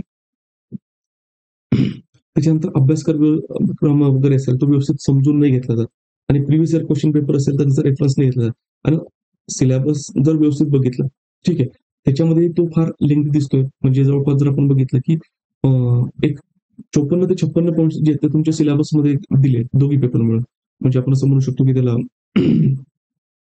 पेपर 1 आणि पेपर 2 मिळून आणि याच्यामध्ये मग अजून डिटेलिंग त्याच्यामध्ये दिलेत म्हणून कॅन्डिडेट काय होतं कन्फ्युज होतं आणि बऱ्याच वेळेस सिलेबस जो दिलेला आहे ना तर तो व्यवस्थित ऑर्गनाइज नाहीये म्हणजे आता एक एक्झाम्पल जर द्यायचं म्हटलं तर सिलेबस आज तर आपण तो उद्याच्या लेक्चरमध्ये बघणार पण इथे जस्ट फक्त तुम्हाला काय होतं तो सांगतो. आता इथे जर आपण बघितलं जो काही चालकोलिथिक पिरियड आहे म्हणजे त्याला आपण ताम्रपाषाण युग संस्कृती ही अ, सिंधू खोरे संस्कृतीच्या अगोदर पण आहे त्याच्या समकालीन पण आहे त्याच्यानंतर पण आहे तो एक पार्ट आहे. इथं बृहदमश्यकालीन संस्कृती म्हणजे मेगालिथिक पिरियड जो असेल तो पार्ट जर बघितला तर तो वैदिक कालखंड जो असेल उत्तर वैदिक कालखंड तर त्याच्या समकालीन दिसतो म्हणजे ही अंडरस्टँड होऊन गेले गरजेचं आहे. त्याच्यानंतर 13 आणि 14 नंबरचा जो काही युनिट आहे त्याच्यानंतर 11, 12 आणि 13 आणि 14 हे जे पॉईंट्स आहेत ना किंवा हे बऱ्यापैकी ओव्हरलॅप करणारे आहेत. मग याच्यामध्ये कॅन्डिडेटचं काय होतं कन्फ्युजन होतं. त्याच्यानंतर जर आपण बघितलं की 24वा जे युनिट आहे पहिल्या पेपरचा आणि दुसऱ्या पेपरचं जे पहिलं युनिट आहे हे काय करतात, हे ओव्हरलॅप करतात, हे आपल्याला समजलं पाहिजे. त्याच्यानंतर जर आपण बघितलं की इथे पोर्तुगीजांचं जे काही आहे आगमन आहे भारतामध्ये, इथं बघा पोर्तुगीजांचे वसाहत विषयक उपक्रम ते आणि इथं पोर्तुगीज जसे भारतात येत आहेत ते तो पॉईंट तो या ठिकाणी काय होतो तर ओव्हरलॅप करतो. तो एक आस्पेक्ट त्या ठिकाणी लक्षात घ्या. ज्यावेळेस आपण वर्ल्ड हिस्ट्रीमध्ये जातो तर वर्ल्ड हिस्ट्रीमध्ये जात असताना याचे जे काही ऑर्गनायझेशन सिलेबस हे पॉइंटर वाईज दिलेले आहेत पण क्रोनॉलॉजिकल वे मध्ये नाही दिले. तर तुम्ही पॉइंटर वाईज तर याला रेफर करायला गेलं ना तर इंटरलिंकेजेस अंडरस्टँड नाही होत. म्हणजे जर आपण इथे लक्षात घेतलं की पहिल्या युनिटमध्ये म्हणजे 16वं युनिट आहे आणि वर्ल्ड हिस्ट्रीचं पहिलं युनिट आणि सेकंड पेपरचं 16वं युनिट याच्यामध्ये त्यांनी समाजवादी विचारसरणीचा उदय मार्क्सवाद पर्यंत. आता मार्क्सवाद कधी समजून घ्यायला पाहिजे, ज्यावेळेस तुमचं औद्योगिकीकरण तुम्हाला समजलं ना त्याच्यानंतर मार्क्सवाद समजायला सोपा पडतो. म्हणजे हे जे डायमेन्शन आहे म्हणून तुम्हाला सिलेबस पण काय असला पाहिजे, हा वेल ऑर्गनाइज्ड पद्धतीने समजून घेतला पाहिजे. तो जर तुम्हाला समजून घेतला तर तुमच्या डोक्यामध्ये जो पिक्चर आहे तो क्लिअर होतो आणि ज्यावेळेस तुम्ही प्रिपेअर करता मग तुम्हाला क्लिअर राहत म्हणजे कुठला पॉईंट सुटला का, कुठला पॉईंट कव्हर करायचा बाकी का. तो जो सिलेबस ऑर्गनायझेशन आहे ते पण आपण काय करणार तुम्हाला समजावून सांगणार आहोत. त्याच्यानंतर सगळ्यात महत्वाचं म्हणजे काय, गतवर्षीच्या ज्या प्रश्नपत्रिका आहेत ना त्यांचा सराव करत नाही. सगळ्यात मोठं ब्लंडर आहे कारण ऑप्शनल मध्ये काय बरेचसे टॉपिक्स काय होतात तर रिपीट होतात, बरेचसे थीम्स रिपीट होतात आणि काही वेळेस ते इव्हन क्वेश्चन्स पण रिपीट होतात. फक्त काहीतरी त्यांचा टेलवर्ड वगैरे असेल डिस्कस असेल तर कमेंट जोडला जाईल, त्याच्यानंतर एक्सप्लेन असेल तर क्रिटिकल एक्झामिन जोडला जाईल. फक्त एवढं बऱ्यापैकी केलं जातं तर ते ऍज इट इज राहतात. तर प्रिव्हियस इयर क्वेश्चन खास करून तुम्ही इथे युपीएससीचे म्हणतो एवढे जर तुम्ही व्यवस्थित केले तुमच्या हाताखालून गेले जे तुम्हाला सांगतोय ज्या पद्धतीने आन्सर रायटिंग करायला पाहिजे त्या पद्धतीने जर प्रत्येक एक एक क्वेश्चन जरी तुमच्या हाताखाली गेला मागचे 10-15 वर्षाचे तरी तुम्ही ऑप्शनलसाठी काय होतात तर रेडी राहतात. आणि मग तिथे जाऊन तुम्हाला फक्त काय राहते तर पेपर बघितल्यानंतर क्वेश्चन बघायचा, डिमांड समजून घ्यायचं आणि उत्तर लिहायचं. म्हणून हे जे प्रिव्हियस इयर क्वेश्चन येतात ते फार व्यवस्थित महत्वाचे आहेत आणि आन्सर रायटिंगची प्रॅक्टिस करत असताना 3 तासामध्ये अगदी व्यवस्थित पद्धतीने आपला पेपर कव्हर होतो आहे का हे आपल्याला समजून घेणे गरजेचं आहे. आणि बरेचसे कॅन्डिडेट काय करतात त्याच्याकडे दुर्लक्ष करतात आणि काही जण काय बऱ्याच वेळेस अभ्यास म्हणजे ऑप्शनचा स्टडी करायला काय करतात तर डिले करतात आणि आज नाही नंतर करू उद्या करू. तसं करू नका कारण ऑप्शनल तुमचा काय होतो तर महत्वाचा रोल प्ले करतो. ऍटलीस्ट डिसेंबर और जानेवारीपर्यंत तुमचा ऑप्शनल हा रेडी असला पाहिजे जेणेकरून प्रिलिम्स झाल्यानंतर ज्यावेळेस तुम्ही मेन्ससाठी प्रिपेअर करत असाल तर तुमचा ऑप्शनल जर व्यवस्थित कव्हर झालेला असेल तर त्या ठिकाणी तुम्हाला टेन्शन राहत नाही कारण ऑप्शनलमध्ये डेप्थ लागते. बाकीच्या सब्जेक्टमध्ये काय की एवढी डेप्थ लागत नाही म्हणजे तेवढं विश्लेषण नाही लागत पण ऑप्शनलमध्ये तुलनेने जास्त लागतं आणि ते तुमच्या उत्तरमध्ये रिफ्लेक्ट व्हावं लागतं. पण हे महत्वाचं आहे. बऱ्याच वेळेस काय करतात कॅन्डिडेट योग्य मार्गदर्शनाचा अभाव राहतो. आता ज्यावेळेस तुम्ही मार्गदर्शन घेत आहात तर सगळ्यात लक्षात घ्या एक म्हणजे त्याने एक्झाम दिली का, दिली असल्यानंतर त्याच्यामध्ये आपण असं बोलू शकतो की त्याला त्याच्यामध्ये कसं प्रिपरेशन केलेलं आहे, मुलांना कशा पद्धतीने गाईड केलेलं आहे, त्या फील्डमध्ये काही एक्सपिरियन्स आहे का, बाकीच्यांची जर्नी बघितलेली आहे का. हे ज्यावेळेस गोष्टी लक्षात येतात ना तर त्याच्यानंतर तुम्हाला काय करू शकतो तो कॅन्डिडेट किंवा तो मेंटर तुम्हाला इनपुट देऊ शकतो. फक्त काही नाहीये की ऑब्जेक्टिव्ह एक्झामिनेशनसाठी शिकवलं म्हणून आता ऑप्शनल सब्जेक्ट आहे म्हणून MA काहीतरी केलं पीएचडी केले म्हणून इथे शिकवा. तसं नसतं मित्रांनो. सगळ्यात महत्वाचं काय की जो अनालिसिस आहे ना तो तुमचा रायटिंग मध्ये रिफ्लेक्ट झाला पाहिजे. तरच तुम्हाला काय मिळणार त्या ठिकाणी तर मार्क्स मिळणार आहेत. म्हणून जे काही स्वतः अभ्यास वगैरे करत असाल तर एक म्हणजे भरकटू नका. आता स्वतः अभ्यास करणारे किंवा सेल्फ स्टडी करणाऱ्यांना पण काय प्रॉब्लेम फेस करावा लागतो ते पण आपण पुढे काय केलं तर डिस्कस केलेलं आहे. त्याच्यानंतर ज्यावेळेस तुम्ही उत्तर लेखन करत आहात तर स्वतः तपासू नका, ज्याने ऑलरेडी त्या फील्डमध्ये काहीतरी केलेलं आहे तर त्याच्याकडे दाखवा आणि त्याच्याकडून इनपुट्स घ्या. कारण की तुम्ही तुमचं बघाल, तुमच्या मित्रांना दाखवाल पण तुमच्या मित्रांनी बाकीच्यांच्या आन्सर्स बघितलेत का, बाकीचे कसे लिहितात हे बघितलंय का, त्याचा स्टडी केलाय का, तर तुम्हाला इनपुट देऊ शकेल. मित्र फक्त तुम्हाला जास्तीत जास्त कशामध्ये देऊ शकेल, स्ट्रक्चर कसं आहे, हँड रायटिंग समजते आहे का नाही समजत आहे, ठीक आहे त्या गोष्टी तो तुम्हाला सांगू शकतो किंवा एखादा पॉईंट पुस्तकामध्ये दिलेला असेल तो तुमच्याकडनं काही मिस झाला तो सांगेल. पण त्याच्या व्यतिरिक्त जर कॉम्प्रिहेन्सिव्ह उत्तर लिहिण्यासाठी जे डायमेन्शन्स पाहिजे किंवा पिअर ग्रुपमध्ये जर तुम्हाला स्टँड आउट व्हायचं असेल तुम्हाला असा मेंटर पाहिजे की ज्यांनी बाकीच्यांना काय केलं तर गाईड केलेलं आहे, स्वतः तो त्या जर्नीमधून गेलेला आहे, तर तो तुम्हाला सांगू शकतो ना की तुम्ही काय करायला पाहिजे नाही करायला पाहिजे. त्याच्यानंतर जर बघितलं सगळ्यात महत्वाचं म्हणजे आता तर भाषांतराचा अडचणी बऱ्यापैकी नाही आहेत. पहिले काय व्हायचं आता हे डिस्क्रिप्टिव्ह पॅटर्न एमपीएससी मध्ये येण्याच्या अगोदर बऱ्यापैकी जे स्टँडर्ड सोर्सेस असेल तर ते इंग्लिशमध्ये चांगले होते. आता उपिंदर सिंग म्यानमारचं जे पुस्तक आहे तर ते मराठीमध्ये नाहीये म्हणजे जे युपीएससी साठी उपयोग करतात कॅन्डिडेट त्याचं मराठीमध्ये ट्रान्सलेशन नाही. आणि एन्शियंट इंडियामध्ये जर प्रिपेअर करायचं असेल it is a best source. म्हणजे आताच्या समकालीन काळामध्ये जर आपण बघितलं ना तर बेस्ट सोर्सेस जर भारताचा प्राचीन इतिहास हा अभ्यासायचा असेल तर अशा वेळेस काय की थोडं तुम्हाला लँग्वेजमध्ये फ्लेक्झिबल व्हावं लागतं. तर तुम्ही जर कोर्स जॉईन केला आपल्या नोट्समध्ये उपिंदर सिंग मॅडमांच्या बुक्समध्ये जे काही जसं मी तुम्हाला सांगितलं जे डायमेन्शन सगळं कव्हर केलेलं आहे. त्याच्यामुळे मग तुम्हाला त्याच्याबद्दल काही प्रॉब्लेम नाही. तर तुम्ही सेल्फ स्टडी करत असाल आणि मग तुम्हाला इंग्लिशमधून मराठीमध्ये ट्रान्सलेशन करायचं असेल तर सुरुवातीला थोडं त्याच्यामध्ये तुमचा काय होऊ शकतो तर टाइम कन्झ्युम होऊ शकतो. आणि कॉम्पिटेटिव्ह एक्झाममध्ये सगळ्यात महत्त्वाचं लक्षात घ्या मित्रांनो तुमचे एफर्ट्स जर दुसरा कोणी करत असेल ठीक आहे तर त्याला प्राधान्य द्या. सगळ्यात महत्त्वाचं काय की तुमचा टाइम सेव्ह झाला पाहिजे. तुमचा जर टाइम सेव्ह झाला तर जे पैसे तुम्ही आता वाचवतात ते नंतर तुम्ही त्याच्यामध्ये काय करणार तर कमवणार आहात. ठीक आहे. मग आता त्याच्यानंतर हा एक पार्ट आणि जे काही कीवर्ड्स वगैरे आहेत तर कॅन्डिडेटला त्याच्यामध्ये थोडं काय होतं तर कन्फ्युजन होतं. पण बऱ्यापैकी आता हे जे प्रॉब्लेम्स आहेत ट्रान्सलेशनचा हा काय होतं तर सॉर्ट आउट होतोय. आणि युपीएससी मध्ये फक्त मग प्रॉब्लेम काय आहे की जो प्रश्न दिलेला जातो तुम्ही समजा मराठीमधून प्रिपेअर करत असाल आणि ठीक आहे तर प्रश्न देत असताना हे इंग्लिश आणि हिंदीमध्ये दिलेले असतात ते मराठीमध्ये नसतं दिलं.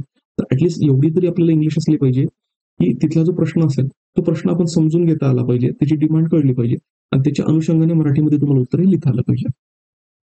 सगळ्यात महत्त्वाचं म्हणजे काय पाठांतर म्हणजे खूप पाठांतर करावं लागते काय करावं लागतं. हिस्ट्रीमध्ये काही गोष्टी पाठ कराव्या लागतात पण लक्षात घ्या मित्रांनो जर टेक्निक तुमची व्यवस्थित असेल आणि त्याच्यानंतर जर तुम्ही त्याला कन्सेप्च्युअली अंडरस्टँड केलं तर रिव्हिजन करत असताना त्या गोष्टी तुमच्या इंटरनलाइज होऊन जातात. ॲज सच वेगळ्या काही गोष्टी त्याला पाठ करण्याची गरज पडत नाही. एक लक्षात घ्या. आणि जेवढे फॅक्ट्स तुम्हाला प्रिलिम्सला लागतात ना तेवढे ऑप्शनल लागतच नाही. कारण तुमचा आर्ग्युमेंट्स तुम्ही लिहिणार आहात, तुमचा व्ह्यू पॉईंट तुम्ही लिहिणार आहात. त्याला जस्टिफाय करण्यासाठी ॲटलीस्ट 1-2 फॅक्ट्स और 1-2 हिस्टॉरिकल इव्हेंट्स असतील ते गरजेचे राहतात. एकदम सगळेचे सगळे फार लिहिण्याची गरज आहे का? तर लिहिण्याची गरज नाही. जे काही महत्त्वाचे 4-5 महत्त्वाचे फॅक्ट्स असतात, की जे आपल्याला 1-2दा वाचल्यानंतर लक्षात राहतात. तेवढे आपल्याला त्या ठिकाणी काय राहतात तर मजबूत म्हणजे गरजेचे राहतात. एवढं लक्षात घ्या. आणि फक्त मग बरेच कॅन्डिडेट काय करतात, मग प्रिपेअर करत असताना पाठ करण्याचा प्रयत्न करतात. पाठ काही गोष्टी कराव्या लागतात, पण जर प्रॉपर वे नसेल, संकल्पनात्मक स्पष्टता नसेल, तर मग ते काय होऊन जातं, ते ओझं बनतं आणि ते ओझं तुम्हाला काय करतात, ते पूर्ण ड्रेन आउट करून टाकतात. आणि तुम्ही पूर्ण थकतात आणि थकल्यानंतर मग जी एनर्जी तुम्हाला इनोव्हेशनमध्ये किंवा आन्सर रायटिंगमध्ये लावायची असते, ती तुम्ही प्रिपरेशनच्या पाठांतरामध्ये घालून टाकतात. तर तसं नाही झालं पाहिजे. तर तुमची energy at a right place at a right time काय झाली पाहिजे, तर युटिलाइज झाली पाहिजे. मग फक्त पाठांतरावर जर भर दिला, एक म्हणजे मग विसरण्याची शक्यता असते.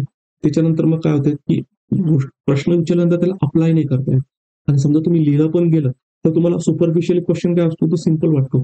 पण ॲक्चुअली एनालिटिकल वेमध्ये त्याची डेप्थ असते. जसं मी तुम्हाला तो एन्शियंट इंडियाचा प्रश्न दाखवला. दिसत असताना सुपरफिशियली सिंपल दिसतो. पण जोपर्यंत तुम्ही त्याला टच देत नाही हिस्टोरिओग्राफीचा, त्याच्यामध्ये काही गोष्टी इव्हॉल्व करत नाही, पण इनोव्हेशन करत नाही, तर तुम्ही ग्राउंड पासून कशा पद्धतीने स्टँड आउट होणार आहे. त्याच्यानंतर मग जसं सांगितलं हळू-हळू मग विषय काय जरा बोरिंग वाटायला लागतो. तो एक पार्ट. आणि ह्या ज्या काही फॅक्ट्स आहेत म्हणजे वंशावळी असेल, लढाया असतील, परदेशी प्रवास असेल, क्रांती असेल, ही समस्या त्याच्यामध्ये जास्त का? कारण नावं लक्षात ठेवायचे. कधी आला, काय आला, काय कसा आला, ह्या गोष्टी. आपल्या याच्यामध्ये आपण पूर्ण गोष्टी काय करतायत तर अ, लक्षात घेतलेल्या आहेत, की ज्यावेळेस तुम्हाला गोष्ट डिलिव्हर केली जाते, तर ती एक सायंटिफिक वेमध्ये तुम्हाला काय तर लक्षात राहिली पाहिजे. आता हा पार्ट झाला लिमिटेशन्स. आता बऱ्याच वेळेस कॅन्डिडेट जे सेल्फ प्रिपरेशन करतायत ना, तर त्यांच्याकडून जे काही दुर्लक्षित असणारे जे घटक आहेत, ते दुर्लक्षित असणारे घटक हे कुठले ते लक्षात घ्या. अगोदरच सांगितलं, की हिस्टोरिओग्राफी आणि इंटरप्रिटिव्ह अप्रोच आहे त्याच्याकडे दुर्लक्ष करणे. तसं करू नका. एक कॉम्पिटिटिव्ह एक्झामसाठी प्रिपेअर करत आहात.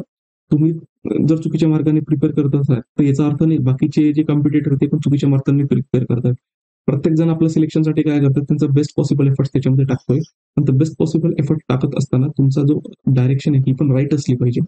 ठीक आहे. म्हणून फॅक्ट्स फाईन कॉम्बिनेशन कसं असलं पाहिजे, तथ्य, त्याच्यानंतर ज्या काही घटना घडलेल्या आहेत घटना, त्याचं विश्लेषण, त्याचा कारण परिणाम संबंध, त्याच्यानंतर समकालीन काळामध्ये त्याचं महत्व, समकालीन काळामध्ये असणारे त्याचा जो काही आंतरसंबंध असणारे वेगवेगळ्या घटकांशी तो. आणि त्याच्यानंतर जर आपण बघितलं इथे जे इतिहासकारांचं मत असेल किंवा इतिहासकारांचं आपण म्हणू शकतो की लेखन असेल, त्याचा उपयोग तुम्ही कशा पद्धतीने करू शकता ते फार महत्वाचं ठरतं. त्याच्यानंतर सगळ्यात महत्वाचं म्हणजे काय, की थीमॅटिक अनालिसिस. कारण पुस्तकामध्ये देत असताना बऱ्याच वेळेस काय त्यांना लिमिटेशन्स असतात. ते चॅप्टर बाय चॅप्टर गोष्टी देत असतात. तर काही वेळेस प्रश्न विचारत असताना डायरेक्टली कसे विचारले जातात, की एन्शियंट पिरियडमध्ये स्त्रियांची जी काही परिस्थिती होती ती कशी होती.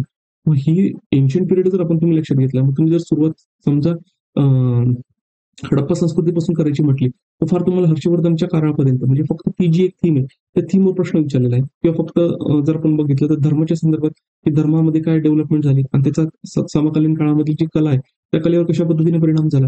मग याच्या संदर्भात जर बघितलं, ही थीम आहे. म्हणजे थीमॅटिक वेमध्ये तुम्हाला काय की प्रत्येक थीम जी असेल, ती इंटरलिंक कशी झालेली आहे, ते समजून घेता आलं पाहिजे. आणि बऱ्याच वेळेस कॅन्डिडेट काय करतात, सेल्फ प्रिपेअर करत असताना ते चॅप्टर प्रिपेअर करतात. आणि ते चॅप्टर प्रिपेअर करत असताना ही जी इंटरलिंकेजेसची जी थीम आहे ना, ती थीम त्या ठिकाणी कव्हर होत नाही. आणि समजा ती कव्हर झाली पण, तर त्याच्यानंतर मग काय होतं, ते फक्त पुस्तकामध्ये जेवढ्या गोष्टी दिल्या आहेत, तेवढ्याच ते लक्षात ठेवतात आणि तेवढ्याच गोष्टी त्या ठिकाणी ते लिहितात. त्याच्यानंतर सगळ्यात महत्त्वाचं म्हणजे काय, की जे तुम्ही नोट्स प्रिपेअर करत आहात, चुकीच्या पद्धतीने नोट्स प्रिपेअर जे वरती मी तुम्हाला सांगितलं, तोच पॉइंट या ठिकाणी काय येतो आहे. मॅप्सचा वगैरे उपयोग म्हणजे व्हॅल्यू एडिशन ज्याला म्हटलं गेलं, एक म्हणजे टाइमलाईन असेल, मॅप्स असेल, कुठे कुठला यूज केला गेला पाहिजे. ठीक आहे, कशा पद्धतीने कुठे यूज करायला पाहिजे, कुठे नाही यूज करायला पाहिजे, ते देखील आपल्याला काय करायला पाहिजे, ते समजून घेतलं पाहिजे. आणि सेल्फ प्रिपेअर करत असताना आन्सर रायटिंगकडे दुर्लक्ष होतं. स्वतः आन्सर रायटिंग करतात, कळत नाही कुठे इम्प्रुव्हमेंट करायला पाहिजे. एक्झामिनेशन कशी, एक्झामिनेशनचे नेचर कसं आहे आणि त्यानुसार आपण लिहू शकतो का नाही लिहू शकत आहे. याची समज विकसित करण्यासाठी ऍटलीस्ट तुम्हाला काय कोणतरी मेंटर असला पाहिजे. तर त्याच्यावर फोकस म्हणजे त्याच्याकडे लक्ष द्यावं. जेणेकरून हे सांगण्याचं तात्पर्य म्हणजे काय, हे नाही की माझ्याकडे येऊन क्लास लावलं तर वेलकम आहे. नाही लावलं, दुसरीकडे लावलं तरी काही प्रॉब्लेम नाही. पण महत्वाचं काय, की हे पॉईंट्स तुम्हाला माहित असले पाहिजे. उगाचच तुम्हाला तुमचा टाइम वेस्ट होता कामा नये मित्रांनो. आता त्याच्यानंतर वर्ल्ड हिस्ट्रीचे जे इंटरलिंकेजेस आहेत ते इम्पॉर्टंट ठरतात. जसं मी तुम्हाला अगोदर सांगितलं, मॉडर्न इंडिया समजून घेण्यासाठी पण वर्ल्ड हिस्ट्री जर अगोदर समजलेली असेल ती मदत करते. त्याच्यानंतर जर समजा एन्शियंट वर्ल्ड हिस्ट्री आणि मेडिवल वर्ल्ड हिस्ट्रीचा जर समजा ओव्हरव्ह्यू असेल, तर भारतामध्ये पण ज्या घटना घडलेल्या आहेत आणि ज्याचा संबंध बाहेरच्या घटकांशी येतो, तो कशा पद्धतीने आला ते समजून घ्यायला पण आपल्याला काय होतं, तर मदत होते. त्याच्यानंतर प्रिव्हियस इयर क्वेश्चन पेपरचं विश्लेषण करायला पाहिजे. आणि उलट कॅन्डिडेटसाठी आता ते एमपीएससी मध्ये जे मराठीतून लिहिणार आहेत, त्यांच्यासाठी पण आपण काय केलं, युपीएससीचे जे क्वेश्चन पेपर आहेत 1979 पासून ते 2024 पर्यंतचं, ते सिलेबसच्या टॉपिक वाईज क्लासिफाय केलेले आहेत आणि मराठीमध्ये त्याचं ट्रान्सलेशन पण दिले आणि ते फ्रीली अवेलेबल पण आहे. आणि ते कुठे अवेलेबल आहे, तर आपल्या टेलिग्राम चॅनलला अवेलेबल आहे. Answer writing okay. आणि सगळ्यात महत्त्वाचं म्हणजे जी आन्सर रायटिंग तुम्ही डेव्हलप करत, जे अगोदर आपण डिस्कस केलं, तर ते वेळेमध्ये डेव्हलप केलं पाहिजे. म्हणजे 3 तासामध्ये तुमचा पेपर जो असेल तो अगदी व्यवस्थित पद्धतीने काय झाला पाहिजे, तर कव्हर झाला पाहिजे. आणि काळानुसार त्याच्यामध्ये काय सातत्य आणि परिवर्तन समजून न घेणं. जसं मी तुम्हाला सांगितलं, बऱ्याच वेळेस ट्रेंड चेंज होतात, तर ट्रेंड कॅन्डिडेटला लक्षात येत नाही. कुठले व्यू पॉईंट्स त्याच्यामध्ये आले पाहिजे, कुठले निग्लेक्ट केलं पाहिजे, काही गोष्टी रायटिंगमध्ये नाही आल्या पाहिजे, काही गोष्टी आल्या पाहिजे. याच्यासाठी सगळ्यात महत्त्वाचं म्हणजे काय, की थोडं लक्ष देणे हे गरजेचं आहे. आणि बाकीच्या इंटरडिसिप्लिनरी वेमध्ये त्याचा उपयोग करणे. आणि सगळ्यात महत्त्वाचं म्हणजे योग्य स्त्रोत म्हणजे सोर्सेस आहेत ज्याच्यातून तुम्ही अभ्यास करणार, सेल्फ स्टडी करणार आहे, ते योग्य असले पाहिजे. नाहीतर तुम्ही सब स्टँडर्ड मटेरियल यूज करा. त्याच्यानंतर काही दिवसांनी तुम्हाला समजेल की जे यूज करत होते त्याच्यातून काही आउटपुट येत नाहीये. पुन्हा चेंज करा. तसं न करता सुरुवातीपासून तुम्ही कुठलेही सोर्सेस रेफर कराल तर ते ऑप्टिमम असले पाहिजे. मॅक्सिमम पण नाही, मिनिमम पण नाही. म्हणजे जेवढे गरजेचे आहेत तेवढे गरजेचे त्याच्यामध्ये सोर्सेस असले पाहिजे. आणि बेसिक नाही म्हणजे पहिले बेसिक पुस्तकं त्या कव्हर करायचे, नंतर स्टँडर्ड पुस्तकं, मग ते स्टँडर्ड पुस्तकं कव्हर झाल्यानंतर मग त्याच्यातला कुठला मिसिंग गॅप असेल तो मिसिंग गॅप त्यातून कव्हर करायचा आणि पीवायक्यूचा जो सराव असेल तो. आणि मग त्याच्यामध्ये काय होतं, जे प्रिपरेशन आहे ही सायकल त्या ठिकाणी काय होतं, ते कम्प्लीट होते. सगळ्यात महत्वाचं म्हणजे काय, की सेल्फ प्रिपेअर जरी करत असाल तरी तुमच्या सेल्फ ग्रुपशी अटॅच राहा. म्हणजे हिमालयात जाऊन साधू जसं तपश्चर्या करतो तसं करत असताना तुमच्या स्टडी अवर्समध्ये तसं करा. पण एकदा ते स्टडी अवर्स झाले तर तुम्ही जे प्रिपरेशन करणारे ग्रुप्स वगैरे त्याच्याशी कनेक्टेड राहा, जेणेकरून काय गोष्टी घडतायत, बाकीचे कसे प्रिपेअर करतायत हे तुम्हाला त्या ठिकाणी काय समजायला मदत होते. आणि फक्त पॉलिटिकल हिस्ट्रीवर फोकस न करतात, कोणाची लढाई झाली होती, काय झाली होती, फक्त ऍडमिनिस्ट्रेशनकडे लक्ष न देतात, तर सोशल इकॉनॉमिकल अँगल्स आहेत, रिलिजियस अँगल्स आहेत आणि त्याचा पॉलिटिकल डायमेन्शनशी जो संबंध आहे तो समजून घेण्या त्या ठिकाणी काय राहतो, तो महत्वाचा राहत आहे. त्याच्यानंतर सगळ्यात महत्वाचं म्हणजे काय, की ऐतिहासिक दृष्टिकोन विकसित न करणं. जसं मी तुम्हाला सांगितलं, की रायटिंग वगैरे केली जाते, पण फक्त पुस्तकात दिलेल्या गोष्टी, पण ते हिस्ट्रीचा सेन्स त्याच्यामध्ये रिफ्लेक्ट होत नाहीये, तर ते काही फायद्याचं नाही.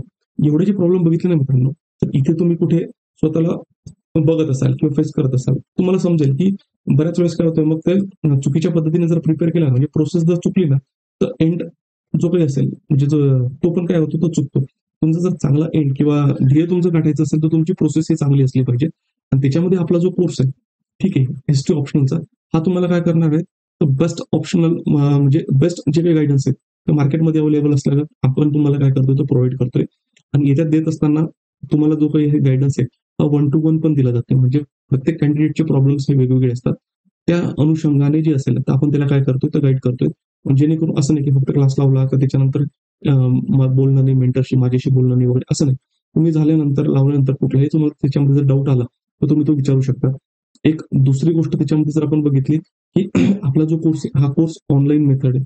एक तुम्ही वर्किंग कॅन्डिडेट असाल, त्याच्यानंतर भारताच्या कुठल्याही कानाकोपऱ्यात असाल तर तुम्ही याला ऍसेस करू शकता. ठीक आहे. तुम्ही वर्किंग जर प्रोफेशनल असाल तर समजा जर तुम्हाला लेक्चर टायमिंग मध्ये लेक्चर अटेंड करणं नाही जमलं तरी तो रेकॉर्डेड लेक्चर त्या ठिकाणी अवेलेबल असतील. हा जो रेकॉर्डेड लेक्चर तुमची जे बॅच असणार आहे, तुम्ही एक लेक्चर जे असेल 3 वेळेस मॅक्सिमम 3 टाइम्स काय करू शकतात तर बघू शकतात. आणि याची जी व्हॅलिडिटी ही व्हॅलिडिटी जवळपास 2026 ची तुमची जी मेन्स होणार आहे राज्यसेवेची. ठीक आहे. तोपर्यंत तुमचा याचा जो काही एंड पॉईंट आहे तो दिला. कारण राज्यसेवेच्या पहिलेच युपीएससीची 2026 ची मेन्स ही झालेली असणार आहे. त्याबद्दल काही वाद नाही. म्हणून जे एंड लिमिट दिलेला आहे हा 2026 चा त्या ठिकाणी काय म्हणजे राज्यसेवेची जी मेन्स आहे हा त्याच्यामध्ये दिलेला आहे. आणि जे कॅन्डिडेट्स लवकर ऍडमिशन घेतील त्यांना 20% जे काही असेल डिस्काउंट त्याच्यामध्ये मिळणार आहे. पुन्हा याच्या संदर्भात काही डाऊट्स असेल तर 9511900488 वर तुम्ही काय करू शकता, कॉल करून तुमचे डाऊट जे असतील ते सॉल्व्ह केले जातील. आपल्या ऍपची जी लिंक आहे ती तुम्हाला म्हणजे चॅनलचं जे डिस्क्रिप्शन आहे तर त्याच्यामध्ये भेटून जाईल. आणि त्याच्यानंतर त्याच्या संदर्भात असणारी जी काही टेलिग्राम चॅनलची लिंक आहे ती पण तिथे भेटून जाईल. तिथे हे जे ब्राउचर हे ब्राउचर तुम्हाला मिळेल.